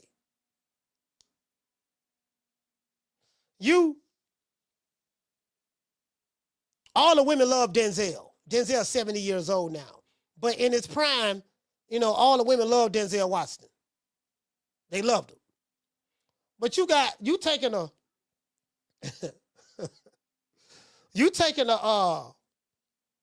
I want to be respectful. You're taking an extra on the movie set, and you saying he the next Denzel. You comparing him to Denzel. I'm like, how he the next Denzel? He ain't did nothing. The nigga was in 2 movies. He was an extra. One scene he was taking out the garbage, and the other scene, he just said stop in the middle of the road. He had one line, say stop. That was it. So how do we know? You get what I'm saying? He ain't done what Denzel Denzel didn't become Denzel because his name was Denzel. He became Denzel because he proved his work on the big screen. He was the embodiment of any role or character you give him. He made you believe it. He became that character. He was the embodiment of that. So his work ethic made him who he is. You can't become great without the work ethic of greatness. It doesn't work that way. We don't care how pretty your purse look. We don't care if you got a nigga name tattooed on your hand. I got grown men that got my name tattooed on them. You get what I'm saying? We don't care if you wear glow in the dark. I got a dude wearing my drawers. You know, and with his girl if he got one. You get what I'm saying? We don't care about that, fam. You gotta do what Lion-O did. Lion-O fought Mumra. He-Man fought Skeletor. Godzilla fought all the monsters, including King Kong. Megatron fought Optimus Prime. And Bumblebee. You get what I'm saying? And Ironhide. And the Dinobots. Whoever wanted smoke, Megatron fought them. Starscream, Soundwave, all those dudes wanted smoke, Optimus Prime fought them. He didn't become Prime because we like his name. He became Prime because of what he did. He had the heart. He had the heart of a Prime. Anyways, let's go. I mean, we had heard that so much that, you know, this guy was like Floyd, and no, none of these guys are like Floyd. Floyd was one of one, and it's not taking anything away from any of these guys because they all are very good in their own right.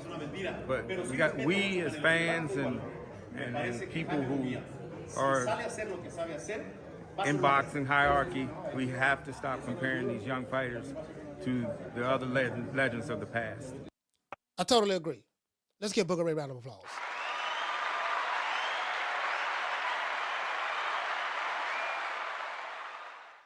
Phone lines open. You want to talk some shit? Call me. Start some shit, bitch. Sup, fool? You gonna talk shit about me, homie? Where you from? Hundreds of niggas is waiting for your motherfucking call, and they all talking shit about you right now.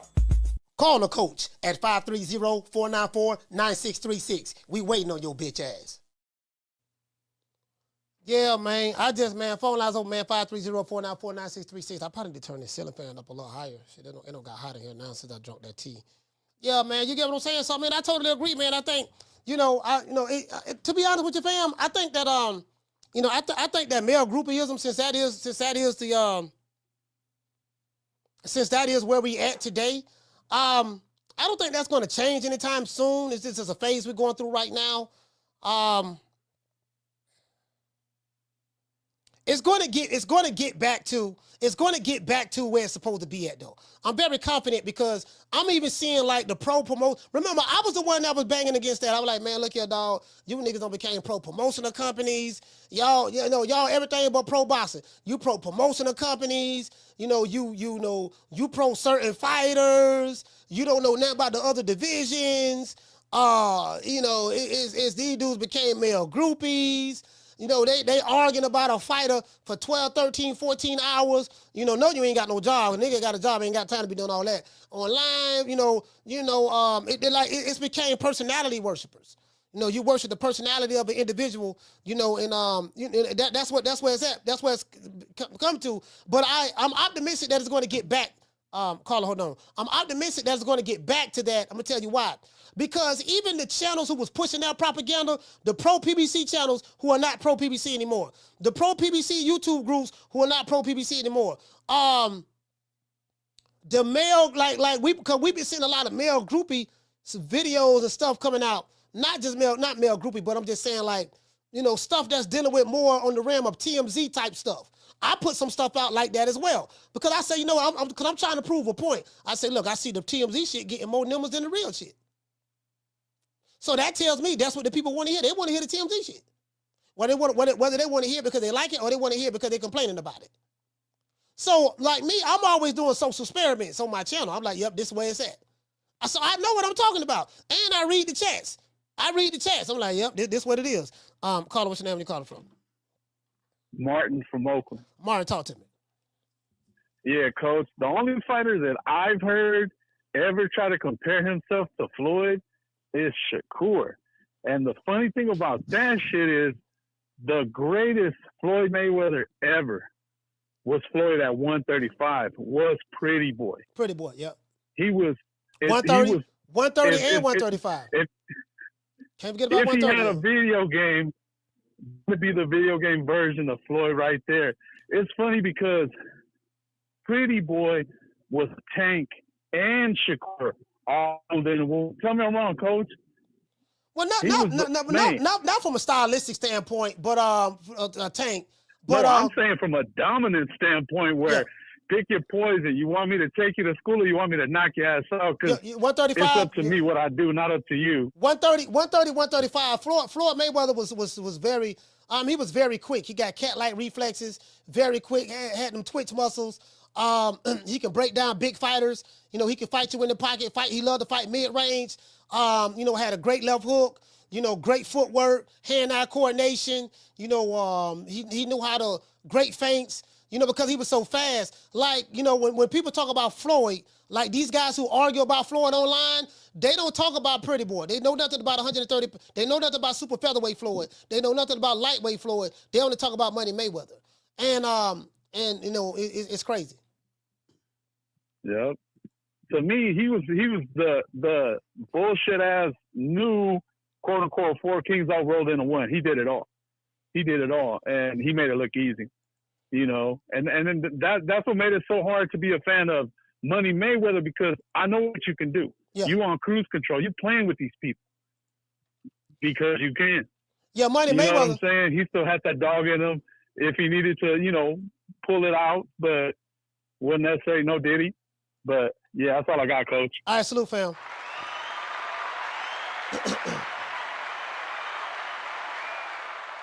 Yeah, man, I'm like, you get what I'm saying? This is another thing too. It's very difficult. It's very difficult. And that's the problem that I always had. I say, look, all these young jitterbugs, these young so-called American star fighters hollering about Floyd, but we following the Floyd green print. How can you follow the Floyd Mayweather green print without going through the Pretty Boy Floyd phase? You can't skip Pretty Boy Floyd and just jump straight to Money Mayweather. Yeah, what we doing, see, we get into the bag, see, we got the green print. They put all that pressure like that on Adrien Broner. He was supposed to be Floyd Mayweather. I remember like it was yesterday, because, I was a diehard AB fan. Y'all know that. You get what I'm saying? I was diehard, I got tricked. I got tricked. I got tricked. I ain't gonna lie. But you could call me the can man, because anybody can get it. Africans, Americans, Dominicans, Mexicans, anybody can get it. Boy, I was on that. Listen, I was on that Adrien Broner bandwagon. Heavy boy, no Diddy. Boy, I had got tricked. Shout out to James Kelly. Man, that man had me fooled, bro.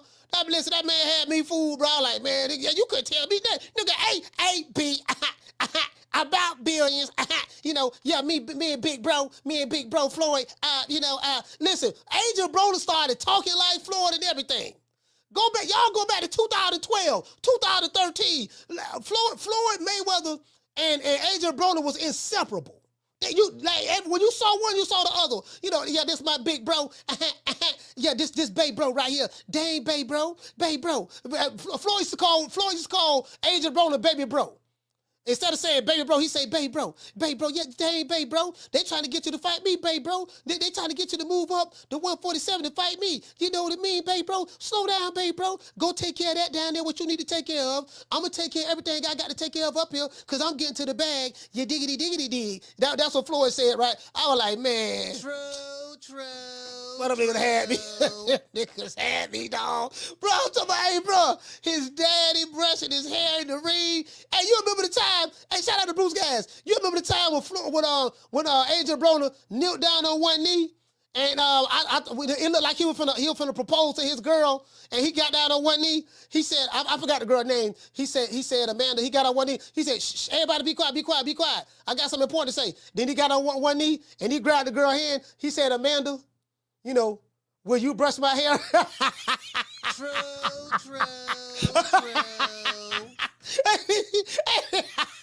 AB got on one knee and asked the girl to brush his hair, man. She thinking AB finna propose. Right? Man. This nigga. Baby, man. God, dog, boy, them were the days, dog. Hey, let me tell you something. Them were the days, boy. Adrien Broner, boy, they put that pressure on him. How about he was the next Floyd Mayweather because he knew how to do the shoulder roll. And he didn't even do the shoulder roll right. Shout out to Bruce Gay. Hey, Bruce, he didn't even do the shoulder roll right, Bruce. He didn't even do it right. You know, he's sitting there, man, you know, I'm like, man, yeah, nigga, they put all that pressure on AB. AB had to went up. AB had to ran across Marcos Maidana. Lord have mercy. Man, well, you listen, check this out, fam. Hey, look here. He ran across Marcos Maidana. That man ain't been the same since, fam. I broke my heart. Man, that man done broke my heart, dog. Y'all don't understand, but I was messed up by AB, man. You know, I'm gonna tell you what threw me off. Because Floyd Mayweather co-signed him. When Floyd co-signed AB, I ignored all the signs. I said, well, shit, motherfucker, Floyd co-signed him. And then HBO had me hyped up. You know, the HBO was saying that Adrien Broner was the next Mayweather. HBO had them hyped them up like that too. Golden Boy had them hyped them up because, you know, he was a Golden Boy fighter. They had them hyped them up. The next Floyd Mayweather, this and that. That's how they was marketing AB. Man, I bit the cheese, dog. I want to thank the whole hood who came out here. I love y'all. I did this for the hood. Y'all know I beat that boy. Man, yeah, don't beat the cheese, dog. I had no got caught up in the hype. I said, you know what? Guess what? After I fell for that one, I said, boy, I never get caught up in the hype again, boy. I would never get caught up in the hype again. I realized that I fell victim to a marketing scheme. I and good matchmaking. I fell for the good marketing scheme and good matchmaking. The stinkiest of the icky. You want to smoke with the old boy Rick James? Hey, shout out to Passion for Beauty. Hey, shout out to King Young. Hey, King Young. Man, I had no man. Hey, dog, you don't understand, dog. Bruh, hey, King Young. Bro, I was heartbroken. When Maidana was beating AB. I said, God damn, he beating the brakes off AB. So I was like, okay, cool. So I had no charge that one to the game, right? I said, okay, he lost to Marcos Maidana. We ain't worried about that. We just gonna charge that to the game. Then he lost to who that was to beat him next? Was it Sean Porter or Mikey Garcia? Let me see. Adrien Broner. Who that was he fought next after that? It was either Sean Porter or Mikey Garcia. Let me see. Marcos Maidana. It was Sean Porter. It was Sean Porter. So they had them fed on the Sean Porter. Now I wasn't expecting much out of that fight. I'm like, man, cause I know Sean Porter. You know, you fight Sean Porter, he put knees and elbows and fighting boxing Sean Porter is like fighting a football player. That nigga headbutting, shoulders, knees, elbows. Sean Porter, man, rough AB up, bro. Like he was on AB ass, no Diddy. Like he was on AB, bro. I mean, AB lost 11 rounds. Straight to Sean Porter. Like the only round he won was the 12th round when he dropped Sean Porter with a left hook. He caught Sean Porter with a left hook, and it was like a delayed reaction. Sean Porter looked at AB and fell. He got back up, beat the count. That was it. But he got beat 11 rounds straight. So I say, you know what? I tell you what. We gonna bounce back on Mikey Garcia. When he lost to Mikey Garcia, bro. And I ain't gonna lie to you, I'm not hating on Mikey Garcia, but I'm like, man, Mike, bro, like, you supposed to let your hands go against Mikey Garcia. That fight, he wouldn't let his hands go that fight. He wouldn't let his hands go. Like, he made Mikey Garcia look like Salvador Sanchez or something. I'm like, man, that man ain't doing, bro, like, you supposed to whoop. I lost $400 on that fight. I always bet in fours. I don't know what it is, I always bet in fours. I lost $800 on Wilder. No, I didn't. I lost $400 on Wilder. I lost $800 on AB. Yeah, lost $800 on AB. I lost in the Maidana fight. I didn't bet on the Sean Porter fight, but I betted on the Mikey Garcia fight. The same dude. It's the same dude always catch me. He's always catch me. Anytime AB fought, the same dude. He come looking for me. Hey, the same dude. He was rubbing his head like the Birdman. He said, yeah, I got me old sucker over here, boy. He love him some AB. Hey, man, yeah, what's up, man? I see him in the strip club at Tootsie's, right? Over there in Miami Gardens. I'm like, yeah, man, yeah, man, what's up, man? What you want to do, man? Look here, man. You like who you like? You like AB over Mike Garcia? I said, hell yeah, man. We gonna beat the brakes on Mike Garcia. Yeah, man. All right, man. Well, look, I'm gonna take Mike. What you want? You want to run it back? Let's run that same 400 back. You read before. All right, cool. He's sitting there rubbing his head. He knew I was gonna lose. He knew. When it comes to boxing, we got it on lock. With your host, Coach Malachi Williams at True Media Boxing Radio. True. Man, I was like, man, hey, bro. Guess what? That's why I don't fall for the flim-flam no more. I don't fall for the flim. I'm like, no, man, I hear what these niggas saying, but no, they ain't fighting nobody. They got to get in the ring and wallow. They got to go wallow. They got to throw some hands, dog. I ain't trying to hear nothing about no fanboy YouTube channels. I ain't trying to hear nothing from no real groupies. I don't care what this pro PBC reporter write. I don't care about none of that. I need to see these dudes throw some hands. Because right now, y'all comparing this dude to Sugar Ray, the 4 Kings, the 5 Dons, the 15 Pimps of the West. Y'all comparing them to everything, and they ain't doing none of the stuff that you comparing them to. True. They ain't doing none of the stuff you comparing them to. And I'm sitting there looking sideways. I'm like, okay, wait a minute. Okay, so you're making, like, they make non-boxing, they take non-boxing point. They use non-boxing talking points to make a boxing argument. How can you use non-boxing talking points to make a boxing argument? Like, make that make sense to me. You get what I'm saying? Okay, you whoop Mojo Jojo. You whoop Snarf from the Thundercats. You whoop the Care Bears. You beat Rainbow Bright. You beat the Munchie Cheese. You beat Smurfette. Okay, whoop-de-doo. And he knocked them out. He knocking them out. It don't matter. He knocking them out. I'm like, fam, it does matter. Who you fight matters, fam. You got old niggas talking about something. It don't matter who he fight as long as he knocking them out. When ever, shout out to Bruce. Hey, Bruce Gas, check this out. Bruce Gas, he old school. Bruce, explain to me, sir, when has it ever not mattered who you fought in boxing?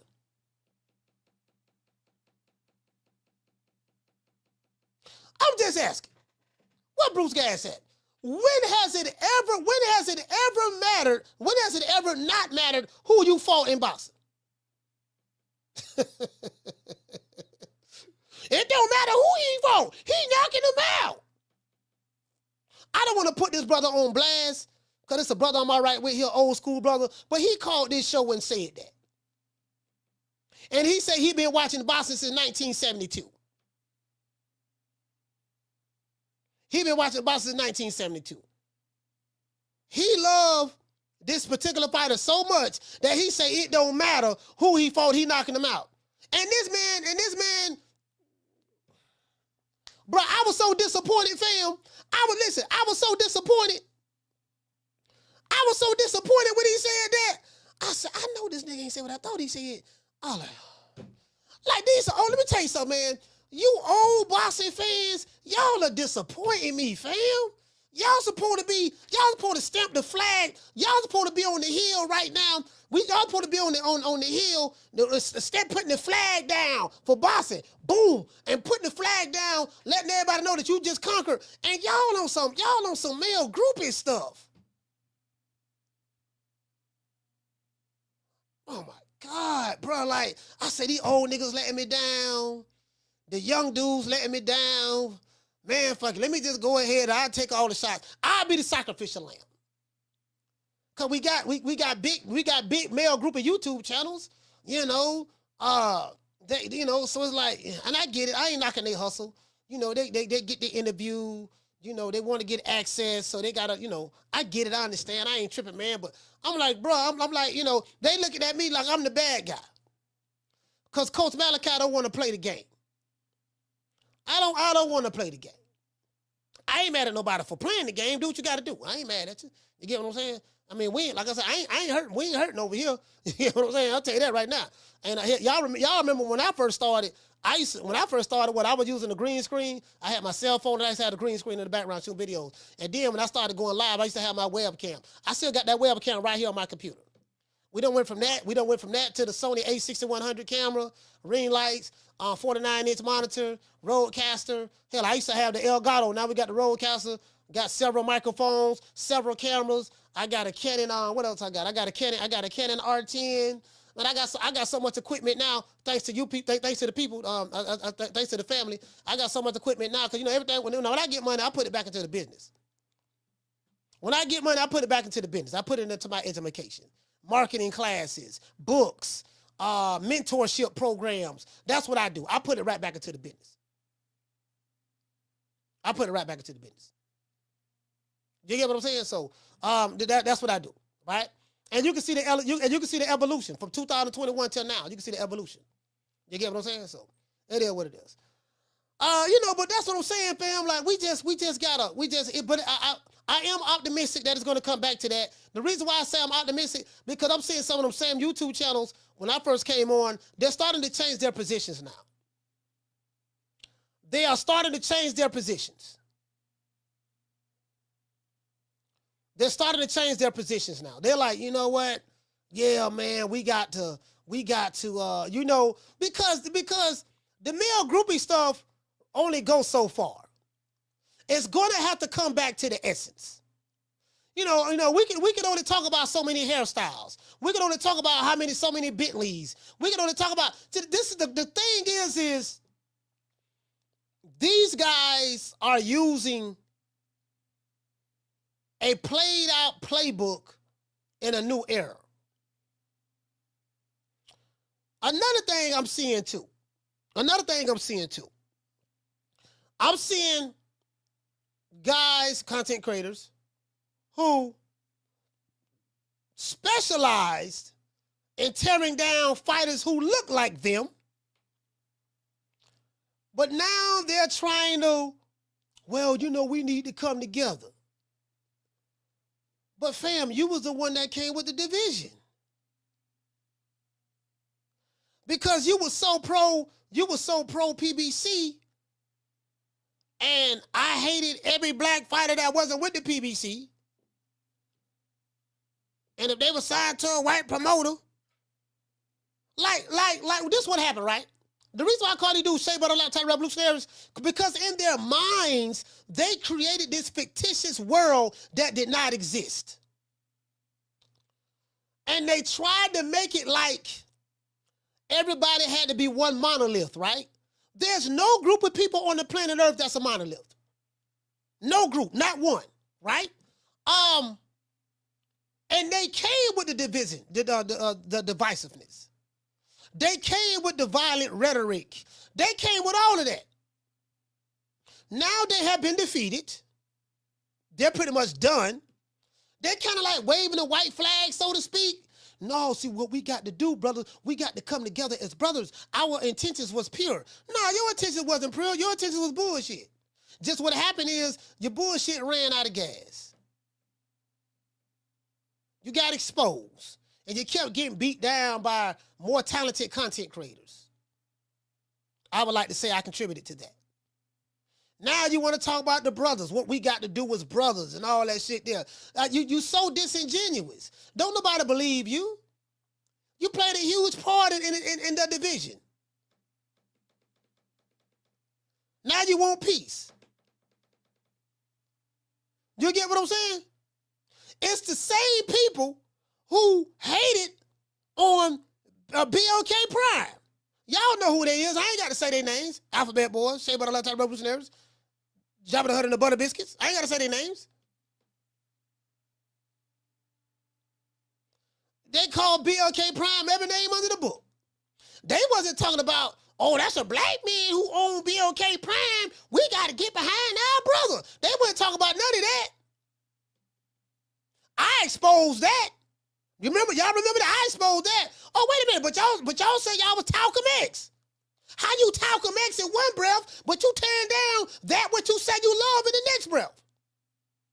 You're splitting hairs, right? So what's going on now? Everybody trying to get back to boxing. They created, shout out to Tegger, what's going on, sis? Shout out to Ali. They created this whole fiasco that's going on right now on social media. Now they trying to bring it back to boxing. They trying.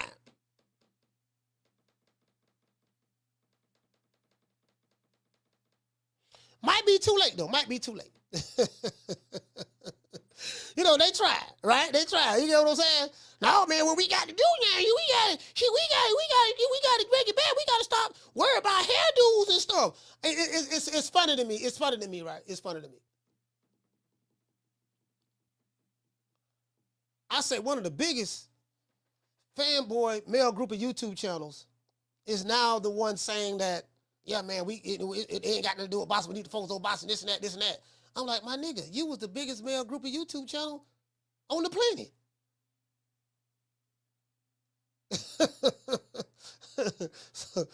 Well, I mean, what happened? What made you decide to change now? Because I'm gonna tell you what it is, right? Because people tired of the bullshit. It's like, no, we tired of this same old shit, dog. Like, damn, dog. Like, you know, it don't got dead. It don't got dead. Shout out to E-Money. E-Money, what's going on, fam? People don't know about what's really going on in the sport because you have certain fighter dedicated channels. Mainstream media don't talk about boxing, so people get boxing from social media. I'm gonna tell you another thing I noticed too. Do you notice a lot of the old school mainstream reporters that's been around a long time?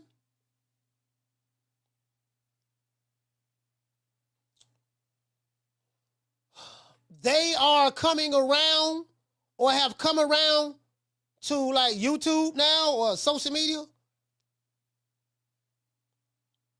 You get what I'm saying? Like, I remember a time like I was studying like social media for a while, right? Before I decided to start a channel.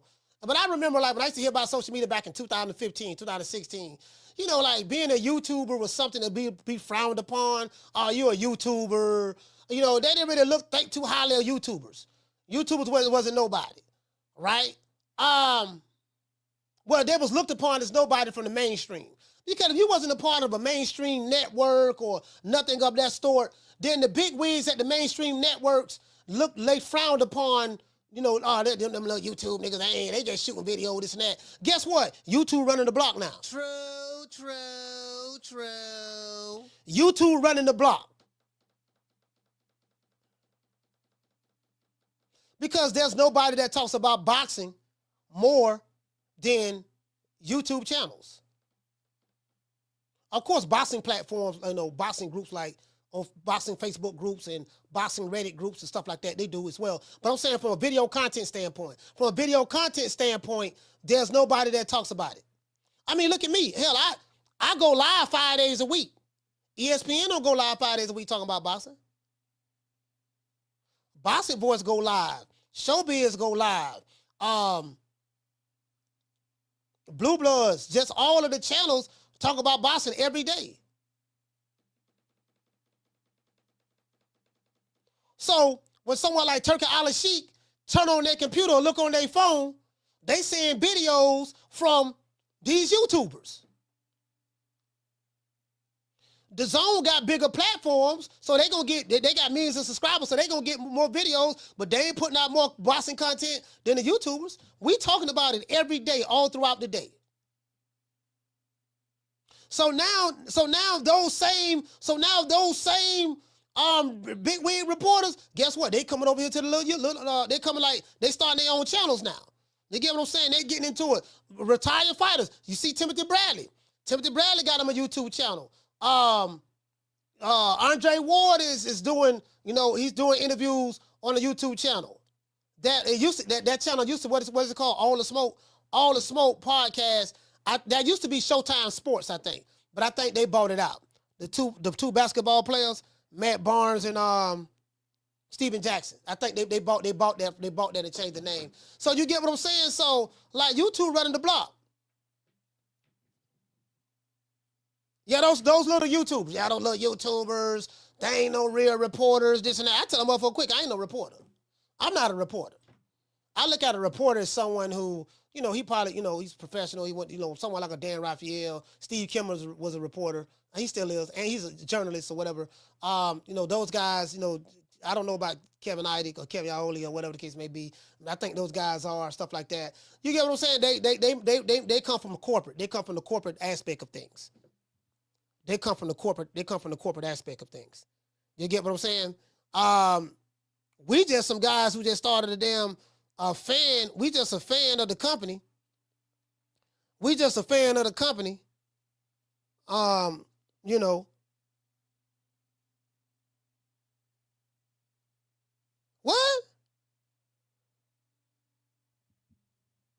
What you mean you been blocked from the show?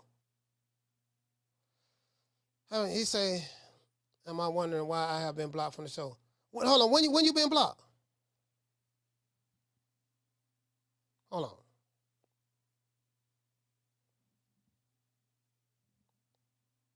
Somebody said, Miss Connie said she got blocked?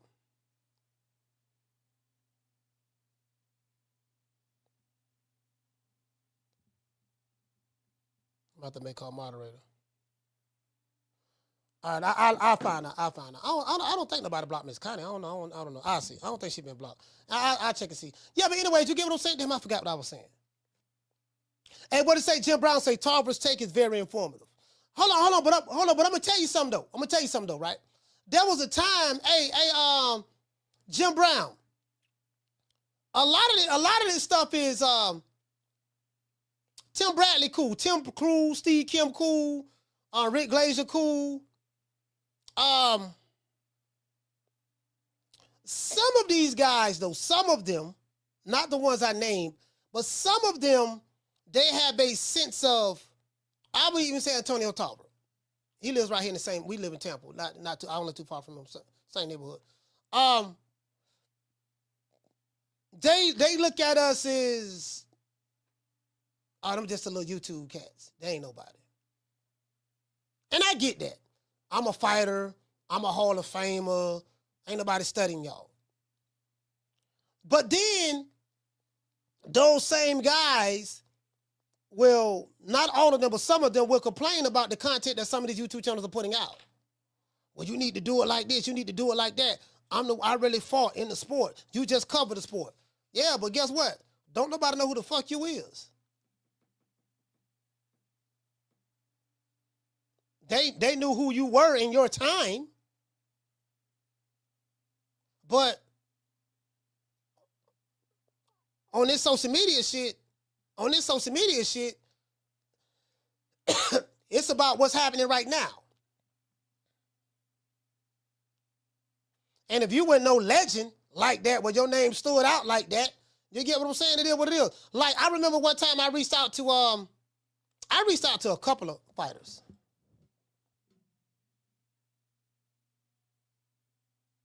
No. Hold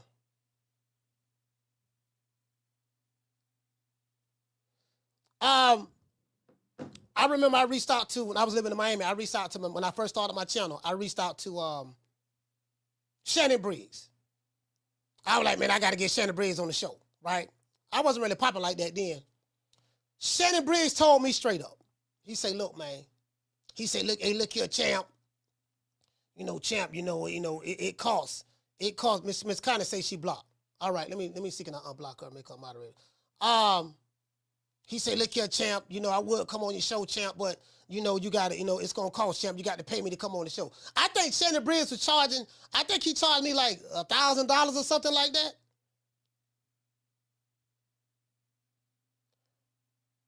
I think he wanted to charge me like $1,000 or something like that. But he was honest though. He's like, man, he charged. I mean, I wasn't nobody, so I was like, all right, man, I ain't really nobody like that. You get what I'm saying? So I wasn't really even tripping. I wasn't nobody. I was like, all right, man, I get it. But at least he was honest. Then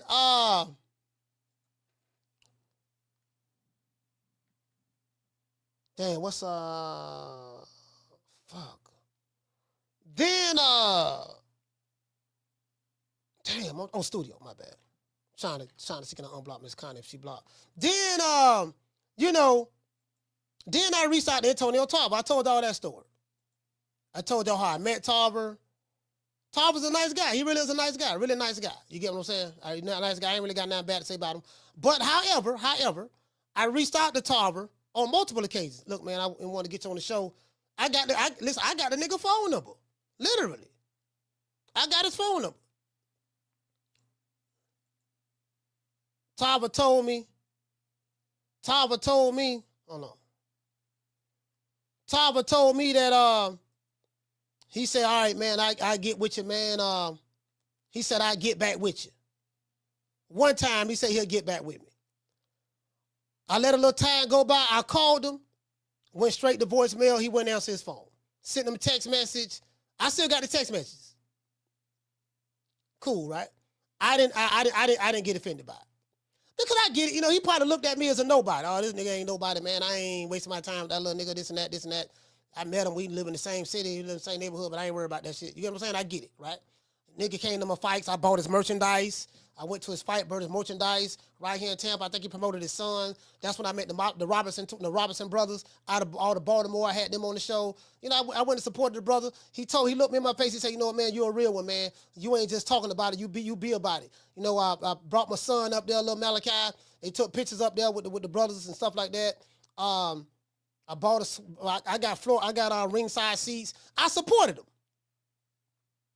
I did that, right? Because that's the stuff I do. And he was like, the next time I called him, he was like, yeah, man, get in contact, call this number right here. He gave me a number for somebody in Orlando. Get in contact with the dude right here.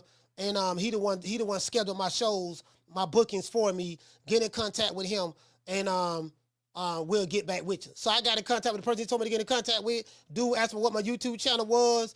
I gave him that. I ain't heard nothing back from him. And I'm like, dude, why should I have to call somebody to get you on my show when I have your number and I'm talking to you right now? So, that's how that went. So I told myself, I said, you know what? I ain't reaching out to these niggas. I'm done. You get what I'm saying? I ain't reaching out to them. Now, check this out. This is how the tables have turned. Our good brother Antonio Tarver, he listens to the show, probably listening right now. Reached out to me, and he was saying that, man, why you ain't, bringing awareness to what I'm doing. because Antonio Tarver, you know, he knows a lot about boxing, about the fundamentals and stuff like that. And he trains fighters, and he's trying to. If you saw him in any interviews, you'll see what he say. Why ain't nobody calling me? And I can help these dudes, bro. They need to learn the fundamentals. Y'all know how Tarver talk, stuff like that. They need to know the fundamentals and all that stuff there. And he was like, look, man, why you ain't bringing awareness to what I got going on? If you say you love the game, you should let people know that. Look here, man. What I got going on, because I can really help these people, help these young fighters if they really if you love the game like you say you do. And I was shocked. I say, damn, what? I really didn't know how to reply. I was thrown off. I'm saying, wait a minute, fam, hold on. I done reached out to you multiple occasions. Carla, hold on. Like, we spoke on the phone, fam. I met you. Like, we spoke on the phone. Like, if you had an opportunity to come on the show and talk to the people about what you had going on, I go live every day. Carla, what's your name? You calling from? Corey from Texas. Corey, talk to me, brother. Yeah, just like you said yesterday, you talk about gossip. You got a million callers calling in. You talking about Jai Opataya, a real fight tomorrow morning. I don't know if it's tomorrow morning, tomorrow afternoon. It's tomorrow morning. It's at 3 o'clock. 3 in the morning. 3 in the morning for what they want to say. 3 in the morning, your time? Oh, Miss Connie is blocked. Oh. Yeah, I'm finna. Hey, Miss Connie. Miss Connie, all right, Miss Connie, put a message in the chat. I just unblock you. As soon as I see your face, I'm gonna make you a moderator. Go ahead, brother. Sorry about that. Then it's blocked Miss Connie, huh?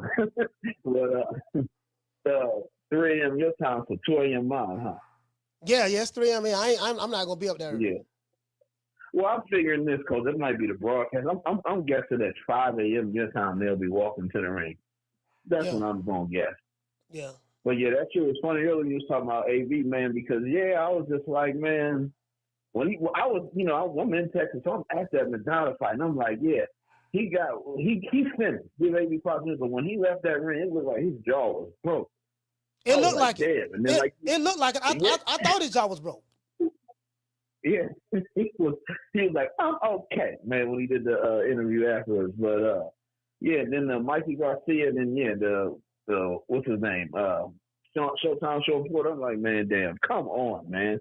But yeah, what you said right there, Coach, I'll never fall to marketing again. That's why I like your show, because damn it, you gonna say let's see the fights, and like I told you, my wife's like, you like this show because he still talk about boxing and all the bullshit around boxing, but the main focus of his show is boxing. Because I know you got to do that other shit, Coach, because you got to be entertaining. You're an entertainer. Yeah, You're a boxing podcast. Yeah, I'm just, so you got to do that. Go ahead. Sorry about that. No, I'm listening, bro. Go ahead. No, I do the other stuff because I'm just trying to show how silly it is. Like, right. I'm trying to show everybody, look, this is what we have been reduced to in America. I don't say boxing, I say American boxing. American boxing is about tabloids, TMZ, who got the best perm, who got nice braids, who got good light-skin complexion, veneers, skinny jeans, dancing. It has nothing to do with boxing. So, I'm like, this what y'all want? Okay, let me see. Let me see. You know what I mean? Yeah. It's crazy, bro. When you hear UK fans talking, I be seeing all these comments in your section on some of the videos you do now that's offline. They really be talking about like boxing and the ranking. Over here, it's really like, it's crazy. So even in some of the hip hop sites now, we talk about it's all about celebrity gossip. I'm like, damn. Yeah.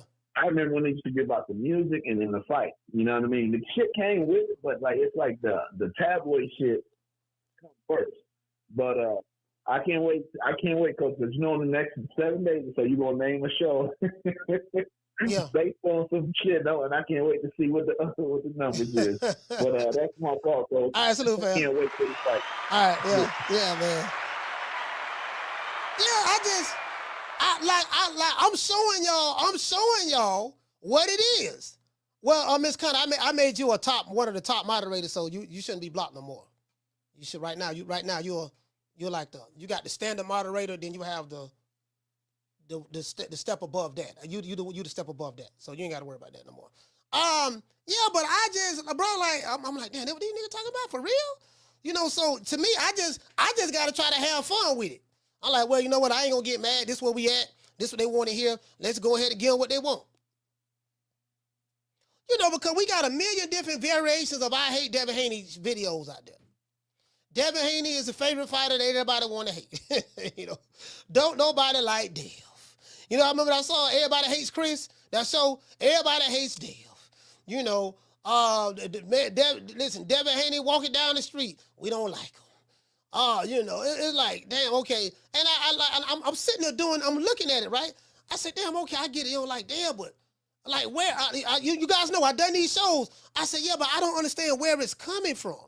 Like, I can get it. You can say, okay, you don't like the dad. I get that, but it seemed like it's more than that. It's like it's so much vitriol for this young man. Again, I don't hate Devin Haney myself. I don't, you know, I ain't in love with the nigga. You know what I mean? That's something for him and his fan base to be in love with. But I'm not in love with Shakur or Tank Davis or Teofimo. I look at all them fighters as the same. I ain't getting no money from none of them, so I give them about that. You know, I'm not, you know, and I told you guys, like me being an old school guy, I don't feel the same way about your favorite young fighter the way you feel about it. I don't feel that way. I'm still stuck in I'm stuck in Marvin Hagler era. Mike Tyson, Roy Jones, Sugar Ray Robinson over there. I got Pernell Whitaker right here. I got Ali right there. I got my mama and them up there. Mama and them, Aunt May and them, my brother, everybody on that post, everybody up there on that them pictures up there passed away. My mom, my aunt, my cousin, my brother, my stepdad, my uncle. Yo, all of them up there. Yeah, you know what I mean? I got Kobe right there, Kobe and AI right there. I got all of my comedians right there. I got a beautiful painting. I want to show y'all of all the comedians. I bought this at Temple. But yeah, man, so that's, you know, I'm like,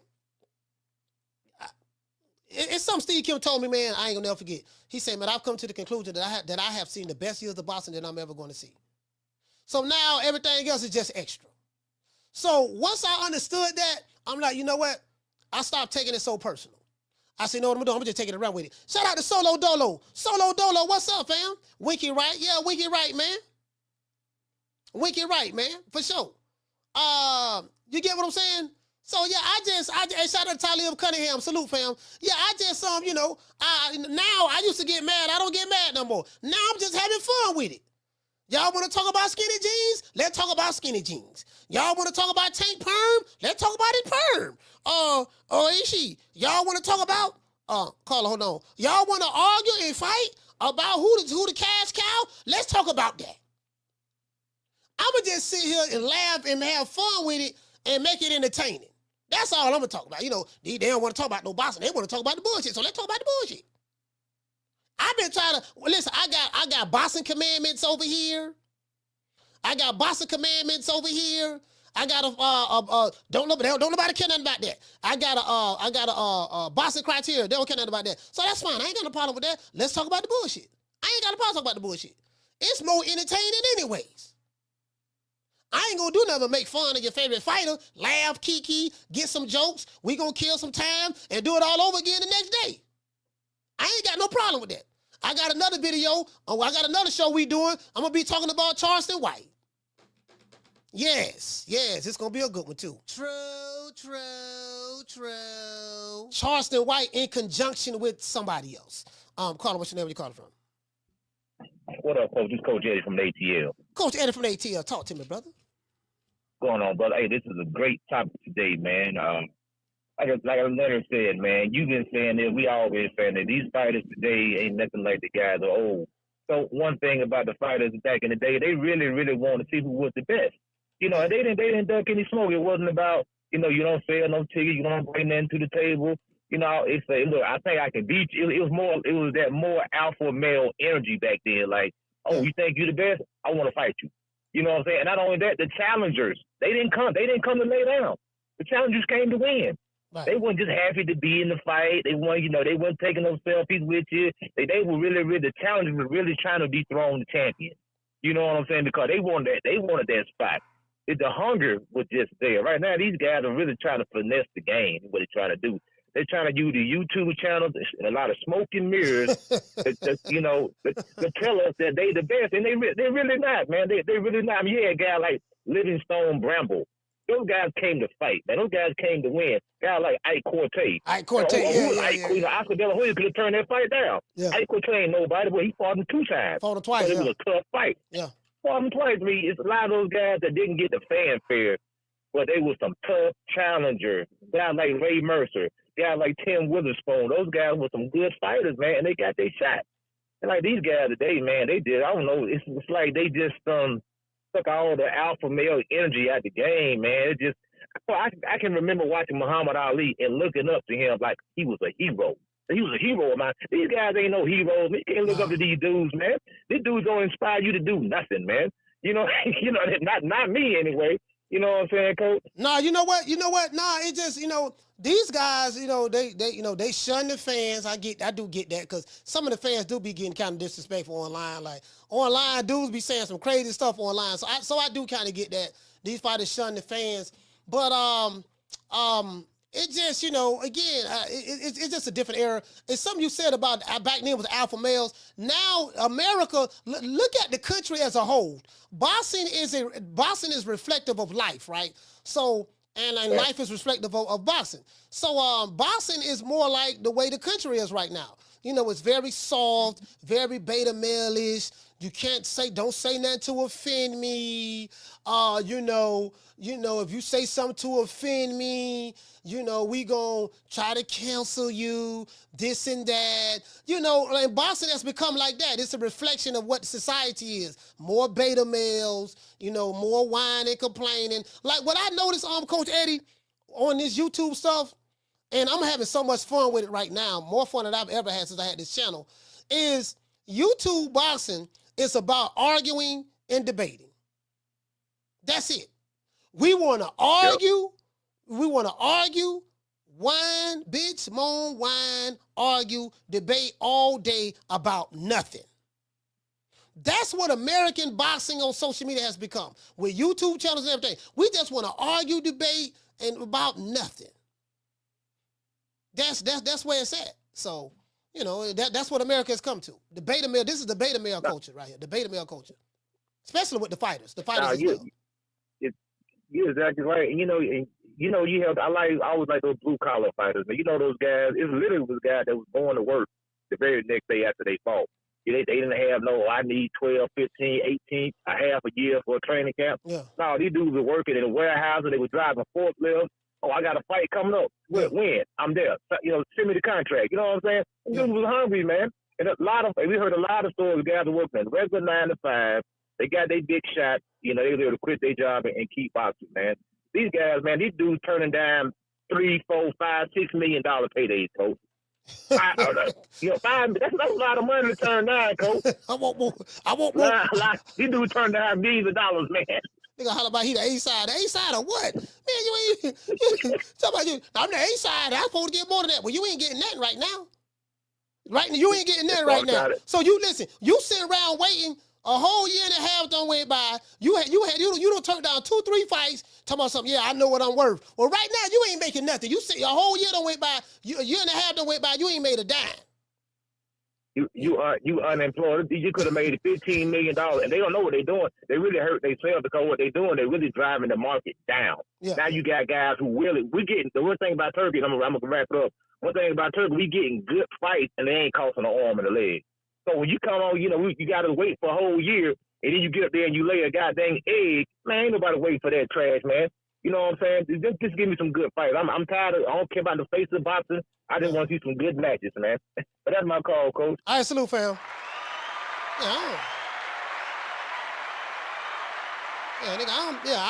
We don't care nothing about who the face of boxing. Be the face of throwing some hands. Can you be the face of throwing hands? That's what we want to know. Can you be the face of throwing hands? Down from the bar, there's a platform stage.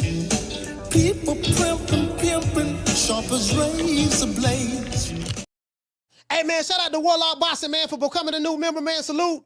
Hey, okay. Shout out to Miss Cindy Jones for becoming a member. Salute. Hey. Let's see. Celindy Jones. Shout out to my sister, Miss Black Panther. Hey, okay. Dropping that super chat on your boy. Salute to you, sis. I'm going to hit everybody with the Huggy Bear. I promise you. Shout out to Mr. T. Hey, okay. Dropping that quarter of a bam dub on your boy. Hey, Leroy. Super chat received. Playtime's over, boy. Hey, boy, hey, listen. Mr. T pointing out the hypocrisy. He say, Terence Crawford on BOK Prime, put a shirt on. Deontay Wilder on BOK Prime, empowering. The hypocrite cooking show is going to be lit. Bro, you can't make this up. Mr. T, you talking about the hypocrisy and the double standards. Hold on, I'm going to get back to that. Hey, shout out to my brother, Mr. James Kelly. Hey, okay. Dropping that quarter of a bam dub on your boy. Hey, Leroy. Super chat received. That's true. Playtime's over, boy. That's true, James. What you say, fam? You say, let us not forget, boxing used to come on regular TV. Facts. Worldwide of Sports. Facts. CBS Sports. Facts.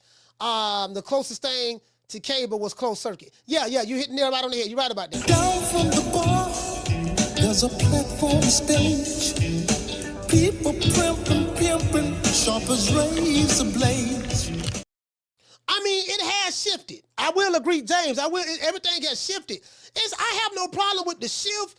The issue that I have is you have to have some type of foundation for the sport. It went away from the foundation. It started talking about everything other than that.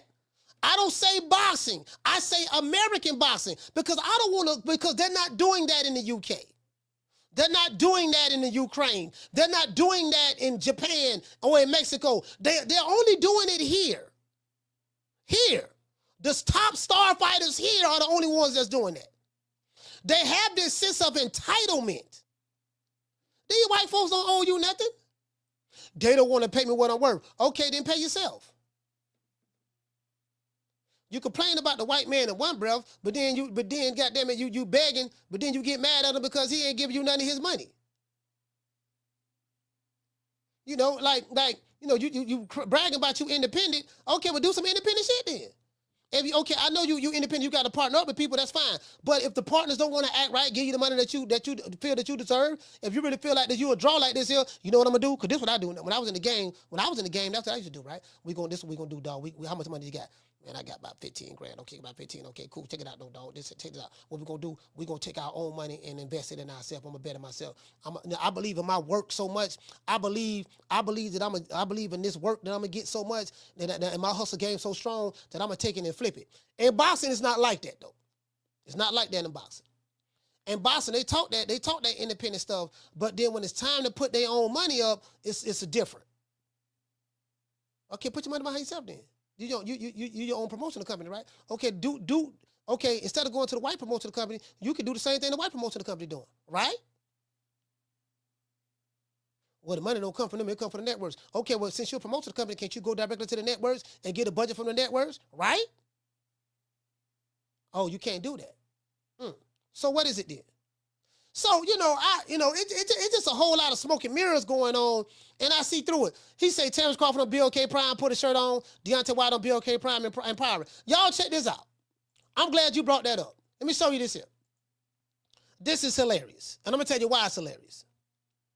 As you guys can see right here, this is Boxing News 24. Deontay Wilder's return to the ring is this April on BOK Prime. Now, what's so funny about this title? In particular, BLK Prime. Do you guys remember not too long ago, let's see, about December 2022? I remember it like it was yesterday. BLK Prime put on an event in Omaha, Nebraska.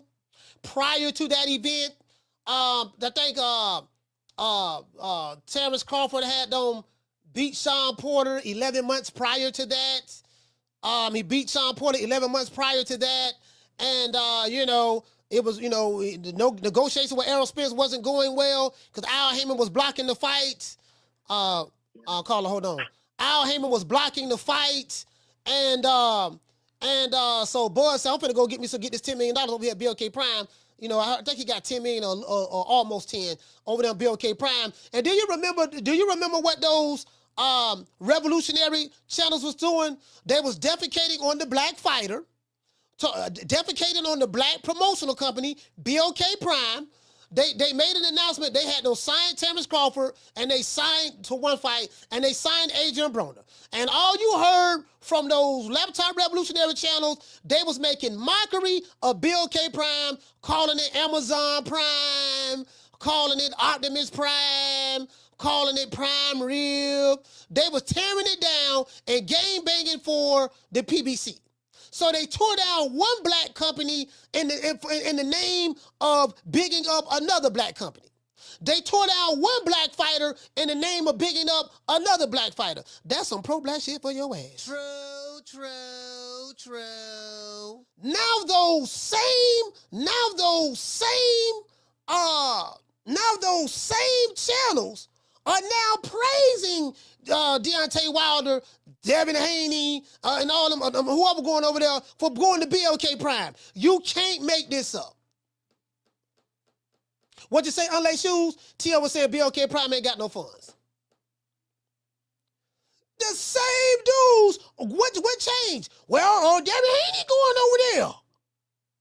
Well, wasn't that the same broke, no money, BOK Prime, Amazon Prime, Optimus Prime? Wasn't that what y'all calling? Wasn't that what y'all calling about 3 years ago?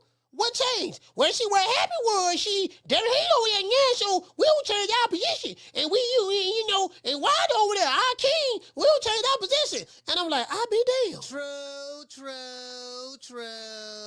It's amazing how they switch. But they switch so fast, and then they want people like me and you to have amnesia. Carla, what's your name? Where you calling from? Sean from the Heights, from the DMV. Sean from the DMV, talk to me, brother. Coach, another problem that you got with these fighters is they don't have originality with themselves. And what I mean by that is if you got two people that you want to get in the ring, they also pocket watching also, since this is pocket watching Tuesdays. They also pocket watching each other. Yes, sir. So I say, well, I'm going to get this person, I'm going to give you $15 million or whatever to fight. First thing they say is, well, what you giving him? What difference do it make what I'm giving him if I'm giving you what you asked for? Facts. So you also got that you got to add into the element too. They don't have any originality with themselves. Like you said, Terence Crawford or somebody step over to another network. And instead of taking that and learning from it, I don't want to do that. I want to do this right here. And I want to follow this person. But you ain't that person that you trying to follow. You might be trying to be like Floyd or whatever, but you ain't Floyd. So they don't have no originality with themselves. They don't have none of that machismo back in the day where it's just like, all right, well, you want to get in there? Okay, well, we're going to do it. There's none of that. They too busy pocket watching themselves and wondering what somebody else is getting. Yeah. If I say, well, I'm going to give you this, and then you asking for it, then you got somebody like a Bill Haney who come behind, well, if you're going to give him that, well, then you can give Dave this. Well, that ain't what y'all asked for at first, though. And it's not about, it's like, look, man, you can't, if you come into a guy asking for a certain amount of money, that guy has, that guy will evaluate whether that's a good investment or not. He's not gonna give you the money because you say, that's what he worth. Like he's gonna do the evaluation of what that person is worth. It's like, put it this way. Exactly. Put it this way. It's like real estate, right? It's like real estate. When you go buy some property, somebody may say, look, man, we want $500,000 for this house. What you gonna do? You're not just gonna give them $500,000. When you get a realtor, they're gonna look at the comps. Okay, let's see what the going prices are in this area. Well, you want $500,000 for this house, but you know what though? The comps and the rest of the houses in this area, the market, all the houses selling for $350, $375. So you overvaluating yourself. And then when they look at your value, they're like, look here, man, you ain't generating that kind of money like that to justify that. Nah, we ain't doing that. So they don't want to give me what I'm worth. You overvaluating yourself. Okay, and if you feel that you're not overvaluating yourself, then you know what you can do? Don't deal with them. Go somewhere else and see can you get the kind of money that you want.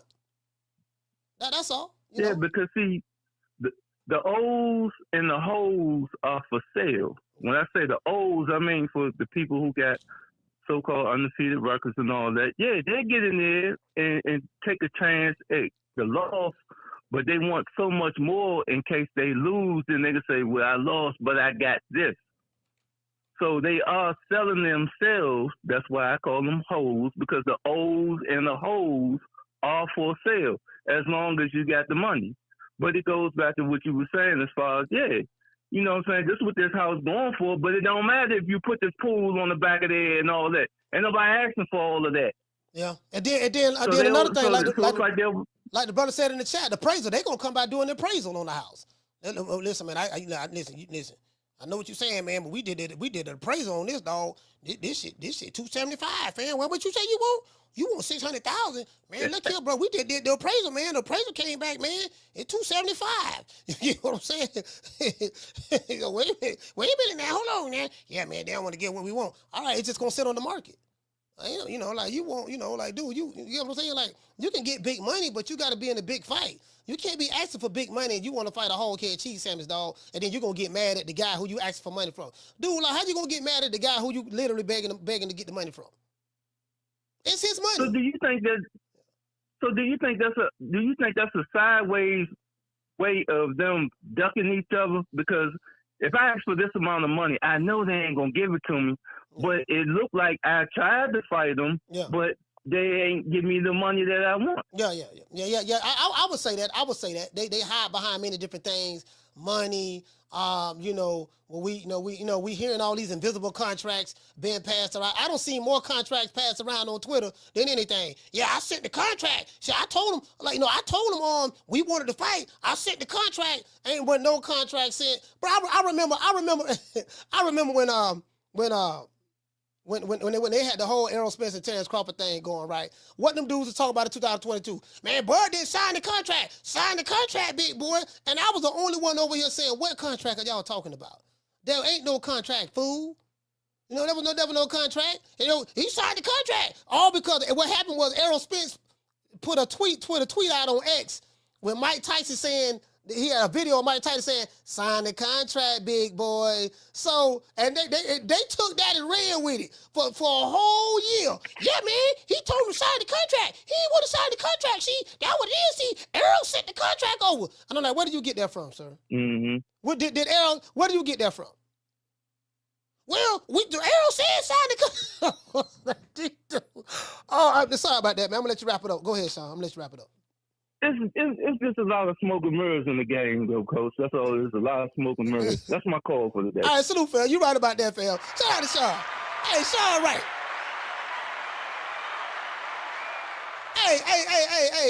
Hey, Sean, right. All smoke and mirrors. Shout out to Relax. Relax, salute, fam. Hey, okay. Dropping that quarter of a bam, dub on your boy. Hey, Leroy. Super chat received. Playtime's over, boy. What to say, fam? He say Turkey doing a good thing, but two has a fight party starting at noon. But who has a fight party starting at noon? Oh, I totally agree. That will hurt American boxing. How do you feel about that? Well, I tell you what. This how I feel about that. Relax and chill. That's not Turkey Usyk fault. The reason why we are where we at today is because we had a lot of exclusive stuff going on. Hold on, y'all. Hold on. Hey, cuz I'm live on the show right now. All right, I hit you back when I finish. All right. Yeah.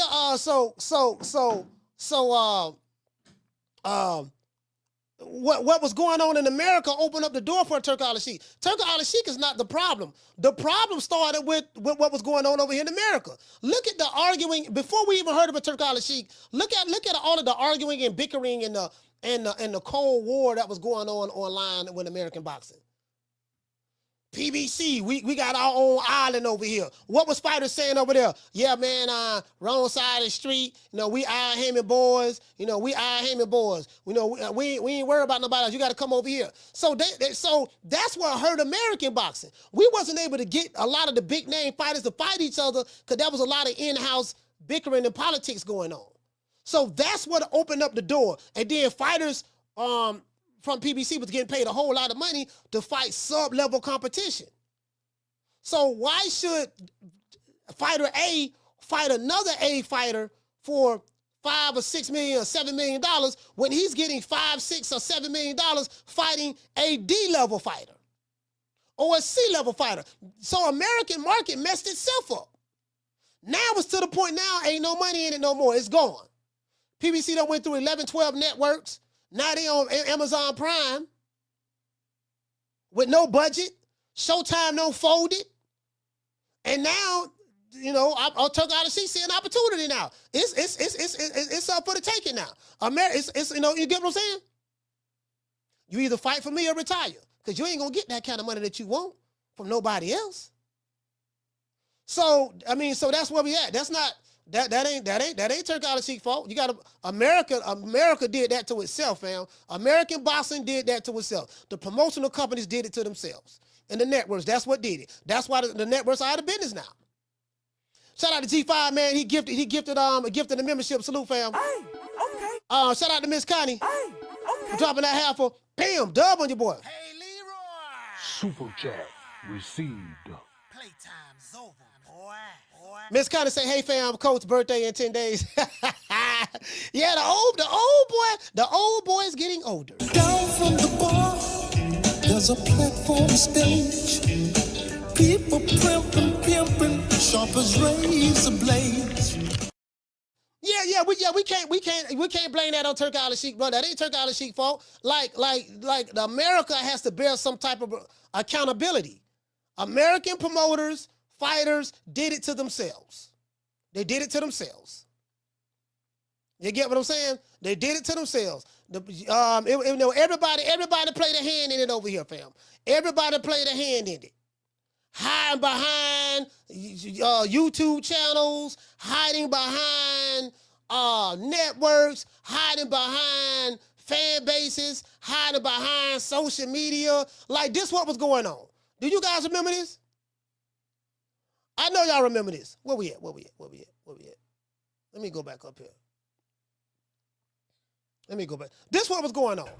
I know you once said, hey, look, if we fight, it's going to be either 70-30, 80-20. Was that? Man, I was. When I said posturing that, or what was that? When did I say that? You know, that was. Yeah, I said it on my girl Instagram. Yeah. What's called? But I was playing. Hey, man, nobody taking no 80-20, 70-30. Yeah, I was playing. I was like, because I was like, it's gonna be 60-40, and I was like, yeah, he keep playing crazy. It's gonna be 70-30 or 80-20. Yeah. But yeah, I was playing. Like I wasn't serious about that, man. Like people can't take jokes. Hey, guess what? These fools on YouTube wasn't playing.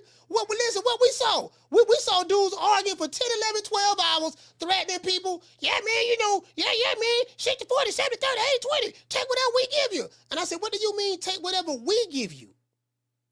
These dudes bro, y'all remember all them shows I did. Y'all remember all the times I was getting threatened? You know, what do you mean take whatever we give you? You had dudes who had a net worth of $2, a net worth of 2 figures, talking about $1 million contracts. Sign the contract. 60-40, 70-30, 80-20. Take whatever we give you. Facts. Why are you over here, my nigga? Why? Errol Spence is a way bigger star than Terence Crawford. These are facts. That's, I used to make Mark up BFTB, and that's where D-Block got that from. D-Block listening to my cadence, stole my swag, and now he taking something facts. Yeah, but you know what I mean? But I'm the master. You get what I'm saying? So, yeah, I used to make mockery of these dudes. Remember that? Y'all remember the sign the contract days? Sign the contract. Hey, Nelly content. Hey, Nelly, you remember that? Y'all remember that? Hey, bro, everybody was a fan of you. Everybody, listen. Everybody was a fan of you. Everybody was a promoter. Everybody was, I'm like, man, what is these niggas talking about? No, man, I'm just saying, man, she weigh in, man. She weigh in, she, my fighter, the bigger star, and she weigh in. What you don't understand is, he on sale. See, he ain't no draw. And I'm like, who told you that? Well, everybody know he ain't no draw. What type of numbers he doing? Man, the man make a minimum wage. The man make a minimum wage. And you know, he ain't making no money. And I'm like, fam, nigga, you sitting at home smoking on the Nick Sack of Reggie, drinking up all the kids' juicy juices, eating up all the children's cereal, drinking up all the Kool-Aid, the sugar gone. You got 3-4 of your homeboys over there, man in them, laying on the floor. When your baby mama come home from work, she got all these dudes laying on the floor. The children crying because your baby daddy my man don't ate all the cereal, all the variety pack chips, they gone, because he's smoking Reggie all day, getting hungry, eating up everything. Dirty dishes in the sink. They playing the PS5 all day. These are the dudes who arguing about doggone contracts. So that's what hurt boxing over here in America. It was a combination of everything. I can't put that on Turk Al-Sheikh. Turk Al-Sheikh say that, okay, these niggas over here don't want to do nothing. These motherfuckers over here, they don't want to do nothing, so since they don't want to do nothing, then what we gonna do? They don't want to do nothing, so what we gonna do? We just gonna go ahead. I'm just gonna go ahead and scoot through here, man. Hey, man, how much money y'all need, man? Hey, check it out, baby boy, PBC. I want to get a couple of your fighters, put them on this card right here. Lease them out to me. Al Heyman, you got all these dudes under advisory contract anyways, right? So if they come over here and fight for me, fight one fight over here for me, you get what I'm saying? You still gonna get your 30%, right? You still gonna get your 30%? Yeah, I'm still get my 30%. Okay, you still gonna get 30%, baby boy, so don't even worry about it, baby boy. Look here, check it out, though. Just go ahead and let them come on over here. Let them come on over here. You know what I mean? Let them fight over here. And then once they fight over here, fam, I got them. Okay? You still, listen, you still gonna get your money. See, this what hurt boxing over here in America. And who's the next big star under Mayweather Promotions? Ooh, we have quite a few young guns, as I say, and I don't want to leave any names out, but we have a great roster of young talent, and we've been very selective about what we're doing, again, because when you have, an abundance of fighters, it's hard to kind of focus on. When a big fight is to be made, it has to make sense for both sides. No promoter or company is going to put their guy in an event with everything to lose and nothing to gain, especially when we're talking about this. You know what I'm saying? Interesting. Hey, relax. Hey, shout out to Relax and Chill. Hey, Relax and Chill. I'm telling you, fam, it was a combination of everything, fam. It was a combination of everything. Man, come on. It was a combination of everything, fam. Listen, I'm gonna tell you when I saw the. Hey, shout out to Real Dude up, brother. Real Dude, what's going on, brother? I'm gonna tell you what really happened too, though. 2023 was very, very vital. What happened in 2023? 2023, Cool Boy Steph got knocked out by Inoue the Monster. What happened? What all the fights happened in 2023? I gotta remember. I remember Cool Boy Steph got knocked out by Inoue the Monster. 4 days later, Terence Crawford knocked out Errol Spence, stopped him in 9. And I never forget, I'm in Omaha, Nebraska, in the gym. I'm talking to Coach Red.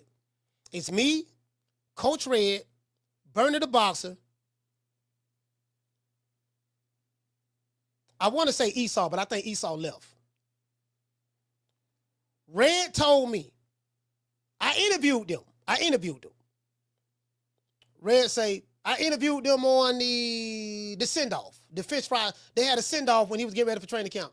They did a pre-camp already. I was in Omaha that February, right when they was getting into camp then, February that year, because he was telling me 2023, because he was telling me, look, man, I'm dealing directly with Errol Spence now. I ain't trying to block the fight. We working it out. I found that out, right? I was like, man, you ain't gonna get that fight.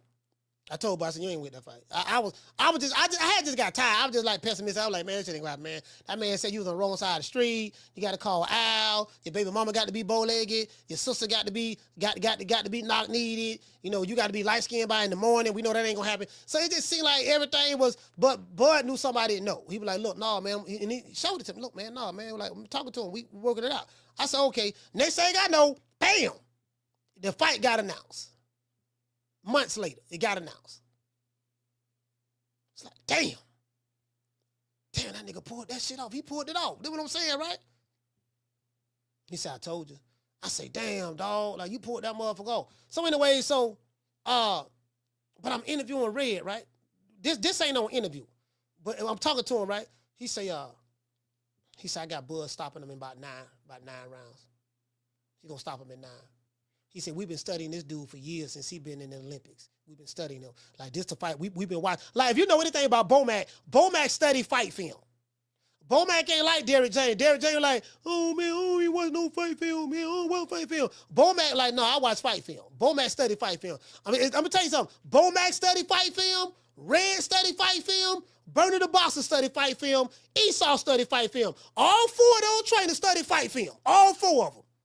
And they put their hands together. All right, what you got? Okay, then what I see right here, now. All right, you get what I'm saying? What you see? Okay, it's like you got a head coach, an offensive coordinator, a defensive coordinator, and you got a special teams assistant or something of that sort, right? It's kind of like that, right? And they studying. No, we studying it, nigga. We don't. How many fights they study? They don't study like they don't. When they study, we don't study all of his fights from his first fight all the way to his fight where he at now. We don't study everything. You get what I'm saying? So, you know, all like, man, everyone stop him at 9. So I came over here. I said, look, dog, I got Bud by stopping. I bet it on 10. But it seemed like, once that fight happened, bro, it seemed like that's when it was the demise. It ain't been the same since that fight. It's like that fight was the one that broke their back. And then later on that year, I think we got David Benavidez or something of that sort. I don't know, but it seemed like that. Bro, that was the one. That was the one that seemed like that broke their back, bro. That fight broke their back. And then Showtime went out of business. And then here we are today. So the boxing promoters did that to themselves, as well as the fighters. It was a combination of everything, brother. That's all I'm saying. It was a combination of everything. You get what I'm saying? I remember yesterday. I had a dude call me from New York. What did he say? He said his name was G Money. I think he said his name was G Money. I got threatened by all the money. Every nigga named Money was threatening me. I don't know what it was. It was something about money and threatening Coach. They just called and threatened me. I had to eat money from Texas because he called me and threatened me. Not the one in the chat, but he's called me, yeah, nigga, you a cool, you a sellout, you this, you that, yeah, pull up, on Crip, yeah, you better not come to Texas, this and that, and all that stuff there. Then I had a G Money call me from New York, keep Errol Spence name out your mouth. You know, we gonna put the Madden to your head. I said, let me get this straight. You want to do something to me because of my criticism of Errol Spence? Yeah, you better keep Errol Spence's name out your mouth. And yeah, and we got loan money. And I'm like, man, bro, this is crazy, bro. It was so toxic. It was so toxic in 2021, 2022, and 2023. It was so toxic during those years. Now those same guys, yeah, man, now all of a sudden they fans of BOK Prime now. You can't make this up. Carter, what's your name when you calling from? It's CJ from the 504, Coach. CJ from the 504, talk to me. What's up with you, man? Hey, Coach, I've been looking at the landscape of boxing, man, and these 4 guys we got now, they could never be compared to the 4 Kings whatsoever. I mean, if you want to include tweeting and talking trash and talking about numbers and who sell more, I mean, you could put them on some type of category when it comes to social media, being the 4 Kings of social media. But I'm going to tell you, bro, Keyshawn Davis could save American boxing, man. That little dude, he got charisma. Yeah. He talk that shit. You know what I'm saying? He got that swag about him, man. He got that swag. Yeah. And what I really like about his last card, the dude had his whole family on the fight card, bro. He had his whole family on the card. The shit was fire, man. It was fire. And I'm going to tell you, bro, that fight he got coming up, don't sleep on Dennis Baranchik, man. Dude is good. A lot of people not really talking about Dennis Baranchik, man. That dude can fight. Yeah, Baranchik can fight. That's a good fight for Keyshawn. Keyshawn gonna have his hands full in that fight, but I think this is the opportunity for Keyshawn, to show everybody what he can do. If Keyshawn is as good as they say he is, this is why he's getting the opportunity to fight Baranchik. Because one thing about Top Rank, they will put you in there with some killers. Like you're not gonna get a career full of cans messing with Top Rank. No, what they gonna do is, okay, look here, baby boy, check this out. You say you the big hog head cheese. We don't give you some good fights to build you up. Now it's time to step up. And that's what happened. So this is his opportunity. This is his opportunity to show the world what he can do. But that's the good thing I like. That's the thing I like about Keyshawn Davis, and that's why I say he could bring American boxing back. Yeah. We don't have to talk about how good he is. He's showing us how good he is. Yeah. He's making a fight to prove to people what he could do in the ring. We don't have to speculate. With these other guys, with Tank and Devin and Shakur, we could talk about, Tank could knock Shakur out. We could speculate all day. People have, like you said, they have lives for 8 hours long just speculating about who Tank could knock out, who Shakur can outbox. Man, Keyshawn trying to show us in the ring. And if they keep putting Abdullah Mason on the undercard, I see them two brothers right there being built up together. And I like the fact they keep putting Mason on all Keyshawn Davis undercard. He's going to be on that undercard as well. And I'm excited about it, man. They got Xander Zayas on there. Shit going to be fire, man. But, man, I think more people are more excited for the BLK Prime event. They're not excited about really who Devin Haney next opponent going to be. You got more people excited about Greg Hackett and Brian Norman Sr. Yeah, you got more people talking about that fight more than the Devin Haney fight. You know what I'm saying? Yeah, I'm gonna get them brothers on the show, man, so we can do it. We're gonna do a whole show on that, man, because I rock with B. I'm riding with B on this here. No shade to Greg. No shade to Greg. Greg, you got an opportunity. You got an opportunity to upset the apple cart. But I'm looking forward to meeting both of those brothers, man. Much love to Greg, much love to B. And I'm excited about that. I'm like, I'm excited about that, man. To be honest with you, I'm like, yeah, man, because Brian Norman Sr. talk a whole lot of shit. Greg Hackett talk a whole lot of shit. So this man, is about both of these. Brian Norman, he a big dude though. Yeah, he's big, man. You seen that dude, man? That dude got I don't know what weight class though, what weight they fighting at. They're coming down to 200 pounds. He look a lot bigger than Greg Hackett. He is, but he's taller too. He's like 5'9", so they're coming down. He coming down to 200 pounds. They fighting at 200 pounds. But yeah, I'm in it with this, coach. That's what I'm looking forward to, bro. And I think Keyshawn Davis and Abdullah Mason, man, I'm gonna keep chirping this, bro. Those dudes are gonna be the ones that bring American boxing back. This crop we got right now, bro, it's the purses and the nail polish. They're not doing it for the real people that really love the sport, man. They not it. But I appreciate the call, coach. Yes, sir. Shout out to CJ, man. 5-on-4 stand up. Yeah, I agree with that. I like Keyshawn. I like Abdullah Mason, Kid Austin. I like the young kid. Y'all know I love Bam. Bam putting in work. Multi-division world champion. He's stopping Hall of Famers. I love Bam. So I like the young guys coming up, man. Greg Hackett. I like Africa. I like Africa.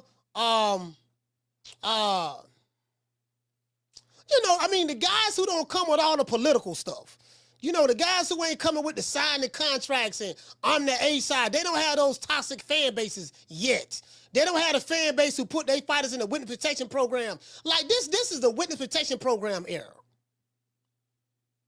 That's what this is, the witness protection program era, bro. These dudes, they used to have a sense of pride back in the day.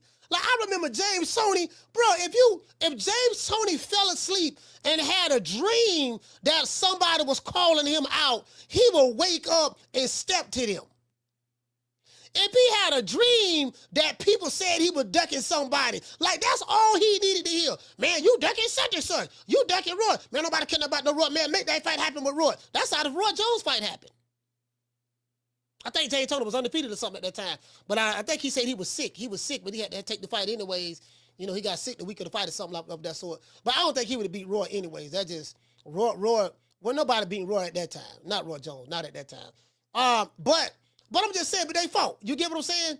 I would have loved to see the rematch, but James Toney ended up moving up in weight because he ate himself out of weight divisions. He wasn't the most disciplined person in the world when it came to keeping weight. When it came to staying at one weight division. But you get what I'm saying? So yeah, man. I mean, those days are gone, bro. Those days are gone. And I don't want to be the old guy on the block complaining. So I said, you know what I'm gonna do? I'm gonna just embrace where it's at right now. I'm gonna embrace where it's at right now, and I'm gonna just take it and run with it. I'm gonna embrace where it's at right now, take it and run with it. So I mean that's what I'm gonna do. I'm gonna just take it and run with it, man. And we got Greg Hackett and doggone Brian Norman Sr. They're gonna be throwing hands in Atlanta, Georgia. I think the guy who's doing it, I think it's Yaya Promotions in Atlanta. Y'all promoting the fight, so I'm gonna get him over here, man. We gonna get him over here, man. We gonna make it do what it do. We gonna talk that ish, you know what I mean? And y'all know me, man. Y'all know how I get out, So I'm like, yeah, man. We go, I want to see what's up. I want to see some niggas throw some hands. They gonna be throwing hands. We ain't talking about making love. We can make love after the fight. All that hugging and kissing and sugar, and we can do that after the fight. But right now we throwing hands. You get what I'm saying? You on the wrong side of the street. Atlanta Falcons versus the Philadelphia Eagles in the playoffs. That's where we at. You got the Dirty Birds versus the Falcons. Who want it more? You get what I'm saying? Is Fly Eagles fly, or we gonna do the Dirty Bird? Which one is gonna be? You get what I'm saying? That's what I'm talking about. I'm talking about that right there. True.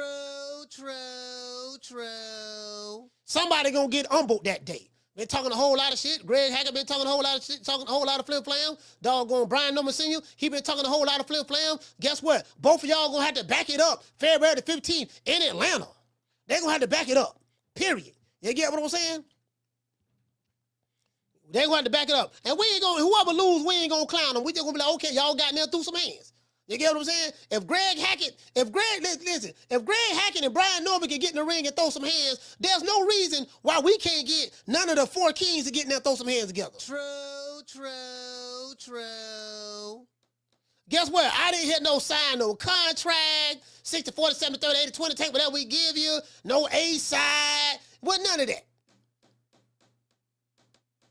And what I say about Black Panther, you say, hey, coach, you going to the fight? Yes, I'll be there. I'll definitely be there. Absolutely. Absolutely. I definitely be there. You get what I'm saying? Absolutely. Kendall Price say throw hands. We ain't making friends right now. Right now, we can't be friends. Well, I'm not Biz Marquis. No, we can't be friends right now. Right now, we enemies. We throwing hands. After the fight, you want to give me some sugar, you can give me some sugar. But right now, we ain't talking about none of that. We want the smoke.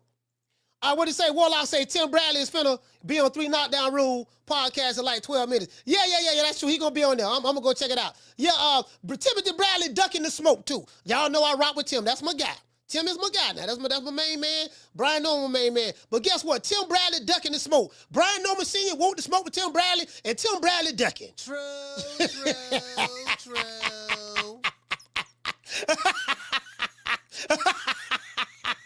Tim Bradley ducking. That's as simple as that. I don't want to hit nothing about you a Hall of Famer. I'm bigger than Brian Norman. No, forget that, Tim. Right now, the people say you ducking the smoke. Now, Tim gonna be like, man, I don't fault Marquez. I don't fault Manny Pacquiao. I don't fault Provodnikov. I don't fault all these killers. You get what I'm saying? Well, what the hell I look like ducking Greg Hackett? Ducking doggone Brian Norman Sr. I don't fault all these killers. I'm a Hall of Famer. He ain't nobody to duck. My career was way more luxurious than his. Like, this man ain't nobody. He can't even hold my what do you say? What they call it? He can't even hold my boxing shoestrings. What you mean I'm ducking him? He ain't nobody. True. Hey, Tim say. Shout out to Tim Bradley. Hey, Tim say, nah, if he want to fight with me, he got to get by Greg Hackett first. If he get by that dude from Philly,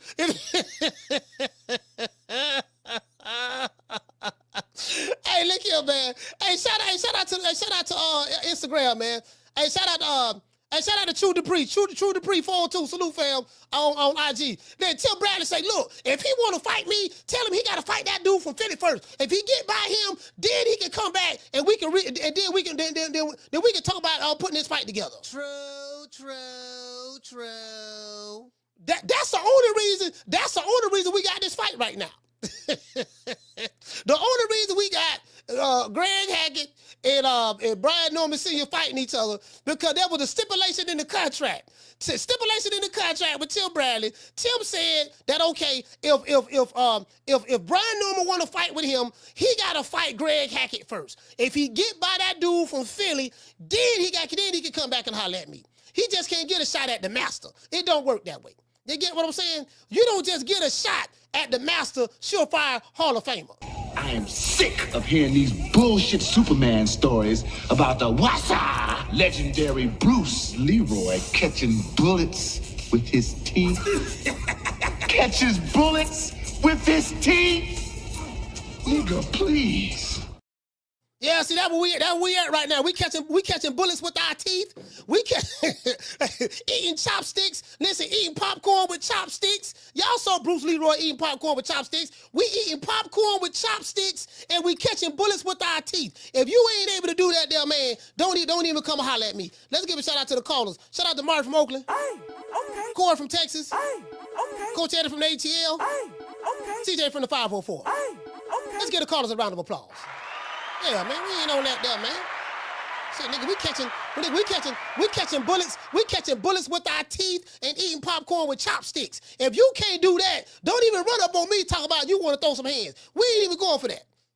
You get what I'm saying? We ain't even going for that. So that just added to the situation. Catching bullets with his teeth. Catching bullets with his teeth. Nigga, please. That shit was funny. I want to thank the whole hood who came out here. I love y'all. I did this for the hood. Y'all know I beat that boy. Hey, what he say? Hey, what my man say? What my man say? Hey, what he say? Hurting the group. I'm the best thing ever happened to this damn group. Nobody's bigger than the group. Y'all ain't stupid. I'm the one selling the records. They coming to see me. They coming to see the Temptations. Ain't nobody coming to see you, Otis. Hurting the group? I'm the best thing ever happened to this damn group. Nobody's bigger than the group. Y'all ain't stupid. I'm the one selling the records.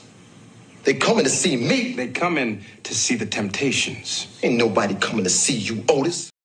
Ain't nobody coming to see Otis. You niggas a bunch of Otises. Hey, shout out to Young Bossy. Young Bossy fan, what's up, fam? Young Bossy fan. These dudes a bunch of Otises. A bunch of Otises talking about, hollering about they want to smoke. Dude, you's an Otis. Ain't nobody coming to see you, Otis. I'm the one, listen, I'm the draw. I'm the one putting butts in seats. You get what I'm saying? So if you want to fight a Hall of Famer, if Brian Norman want to fight the Hall of Famer, Timothy Bradley, he got to listen. Well, he got to sell out this venue. That's one. They got to sell the venue out. You get what I'm saying? And then we got to look at it. We got to sell the venue out. We got to see how many pay-per-views it on sold. You get what I'm saying? Because we already know Tim the A-side. Tim Bradley the A-side. So what it is, listen, Brian Norman got to have a good outing. He got to get a good outing. You get what I'm saying? If he perform well, he has to earn the right to get in the ring with the Hall of Famer, Timothy Bradley. I don't even play, nigga. What kind of bring your ass over here, nigga? This what I'm going to do to you. Oh, Lord, some more. I just kick McCallum in the face. Oh, hit him in the stomach. Oh, Lord. Him, slap him. Kick him again. Oh, Lord, I'm beating Wakanda ass. What you going to do, Wakanda? You want some more? Oh, Lord, hammers. Go up on him. Bam. Catch him in the neck. Ah, Lord, Wakanda is dead.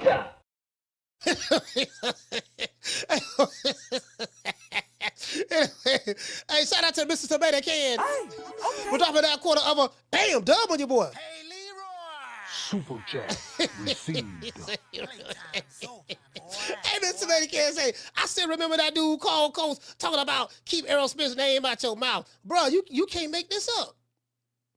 Hey, you can't make this up. Just imagine being home with your old lady, your girl, and you like, yeah, no, nigga, I'm finna come over there right now. Keep Errol Smith's name out your mouth. You better not say nothing about Tank Davis no more. And you definitely better not say nothing about Devin Haney. If you say something about Devin Haney, I swear for God, that's what I'm gonna do. I was gonna get, baby, what's wrong? Nah, baby, this nigga on here talk about Devin Haney. Baby, I I got third lane Tyrone out there trying to talk to me. He disrespecting you, talking about he don't give a damn about you. He want to talk to me, and he don't care about you being out there. Are you going to defend my honor? Nah, baby, I ain't worried about no dog on third lane Tyrone. I'm going to argue with this dude right here named Coach Malachi. Matter of fact, babe, look here, let me hold some money. I'm finna go fill up the two. I'm finna go fill up the deuce in the quarter, get with my boys, and we finna go ride down there in the table, and we finna go get them. Baby, but what about me? You don't want to defend my honor? Oh, baby, your honor overrated. No, I'm just saying, I don't like what he's saying about my favorite fighter. So let me get this straight. You ain't gonna fight for your girl, but you gonna fight another man who you don't know over another man that you don't know? True. So you finna fight. So let me get this straight. You wanna throw it all away. You wanna throw it all away on little old me, someone who you don't know, about a fighter who don't even know you exist. You won't even fight for your girl if you got one. But you gonna fight over Errol Spence? You can't make this up.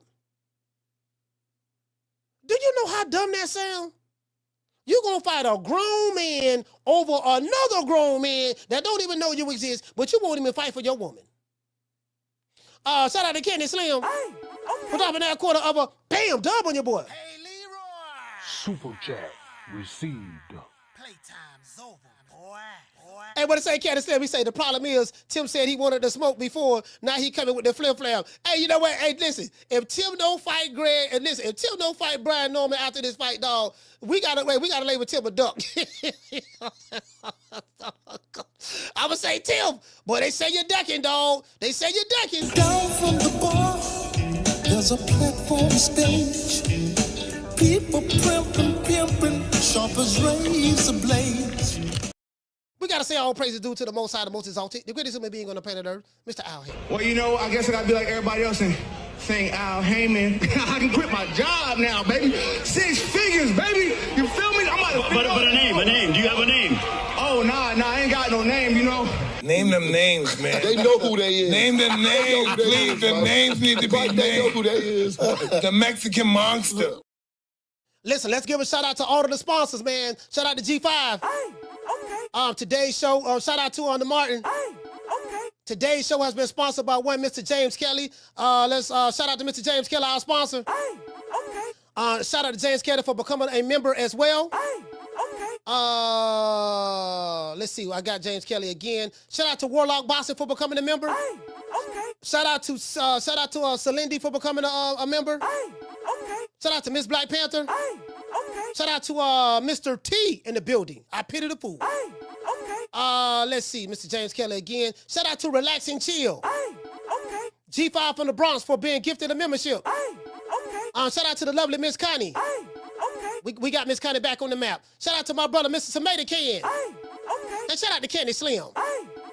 Let's give all of the let's give the sponsor, Mr. James Kelly, and all of the members and the supporters who sponsored the show today a round of applause. Down from the bar, there's a platform stage. People pimping, sharp as razor blades. Sorry about that. Let's get a round of applause.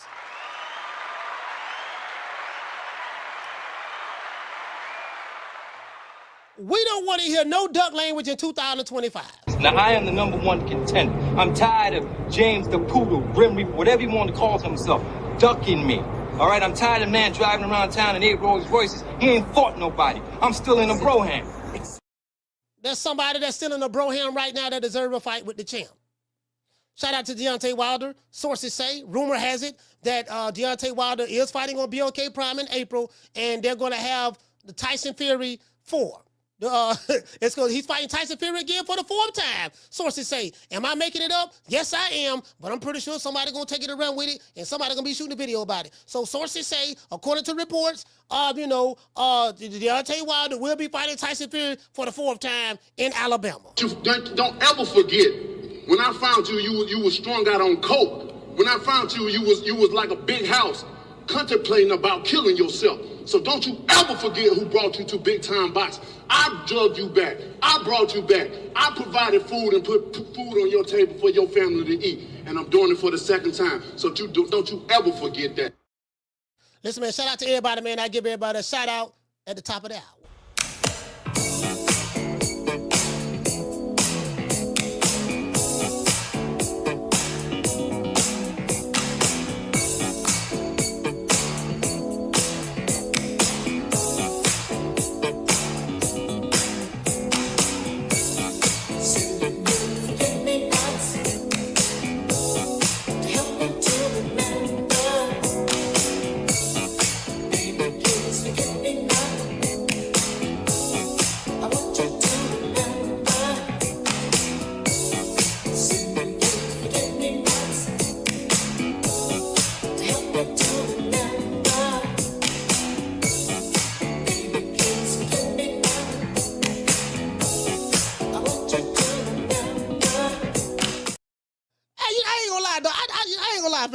I miss some signing contract days though. I miss that, fam. It's like I never thought that I would miss it, but now it's gone. I don't get threats no more. It's kind of like it ain't been the same. It ain't been the same. Like, damn, dog. I remember, man, I used to be scared to open up the computer. Like, listen, I used to be scared to check my emails. Like, dudes really thought that I was over here. Oh, God, Miss Black Panther. Oh, shit. Oh, Miss Connie. Oh, my God. Oh, Miss Tomato Can. All right, okay. All right, okay. Wait a minute. Okay, coach. Okay, okay. Turn the computer on. Okay. Oh, my God. Oh. All right, it's on. All right, coach. Okay, check the emails. It's okay. Check the emails. Oh my gosh, please, Lord. Oh my gosh, God, please don't let me see any gun emojis. Please don't let me see anything in all caps. Nobody threatening me.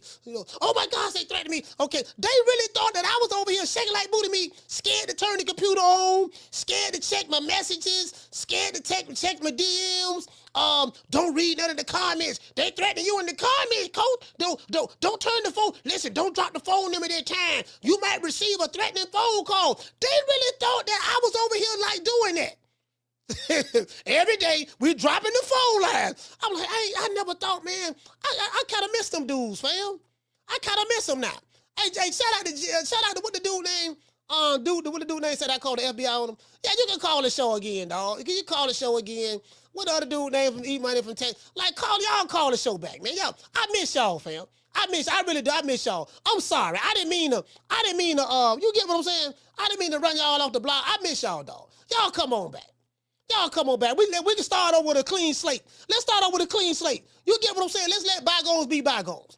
You know, whatever we went through in 2021, 2022, 2023, let's let that go, and let's just start over. Be one big happy family again. True. You know, you can threaten me all you want, dog. You know, ain't no worry about it. You can threaten me all you want. You can call me private if you want to. You don't have to try to block your number. You can send me as many gun emojis as you want. Please send me some messages. You can threaten me on Instagram at Coach Malachi. Type in Coach Malachi. You can threaten me there. Send me some gun emojis. You know, on Twitter, on X at Coach_Malachi. You know, don't send me some gun emojis. Threaten me at my email, coach at coachmalachi.com. You know, call the show. It's like, man, it ain't been the same since y'all don't left the game, man. Y'all used to be over here, man. You know, had me scared. I was kind of scared a little bit. I was kind of nervous a little bit. I was like, I don't know that. He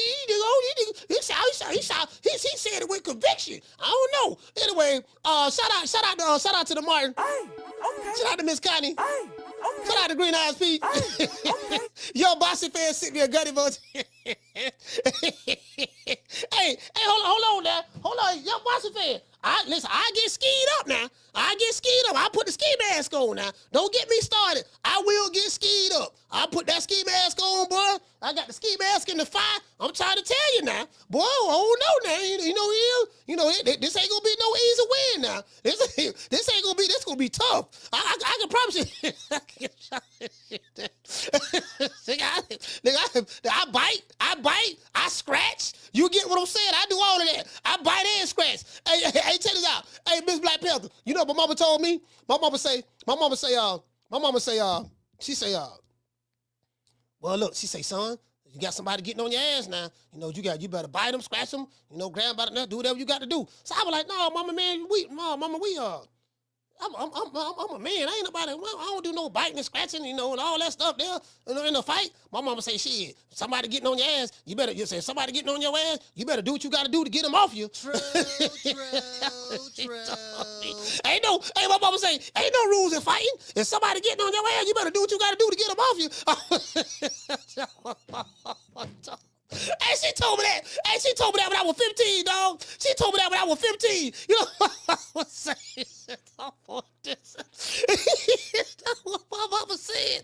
I'm dead serious, dog. She told me that in 1989, dog. When I was 15, my mama said, shit, you better pick something up. You better do what you got to do. Shit, mama from the old school. You got to do what it takes to get the victory. And I got that Betty G. Betty G, my mama was a motherfucker, boy. R.I.P. to my mama, man. Hey, shout out to the Natural. Green Eyes P. Rock Bottom. Lovely Miss Connie. Shout out to Tegna. Mr. Guanacatalo. Shout out to Mr. James Kelly. Rude Exposure. Young Boxing Fan. The Legacy Man. Schoolo X-Man. Shout out to JC. Real Dude Uprising. Schoolo Salute. Dr. Mario. Mr. Tomato Can. Shout out to Martin. Shout out to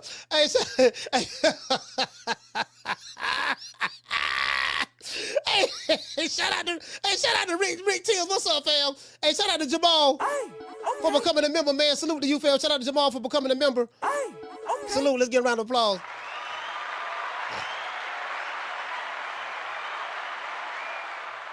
And I tell you what, to all the brothers out there that don't discriminate, this is for you. See your eyes shine, she's my snow bunny, please. In the winter lights, so she's my sweet dust of free. Talk to my nose, this love has got it so raw. Make you move, stepping out, grip out of control. It's me against the light, snow bunny. Moving on the bar, everything's alright. Got that smooth, so feel. No, that's next to the law. With my snow bunny love. See your eyes shining, she's my snow bunny, please. In the winter lights, so she's my sweet dust of free. Talk to my nose, this love has got it so raw. Make you move, stepping out, grip out of control. It's me against the light, snow bunny. Moving on the bar, everything's alright. Got that smooth, so feel. No, that's next to the law. With my snow bunny love.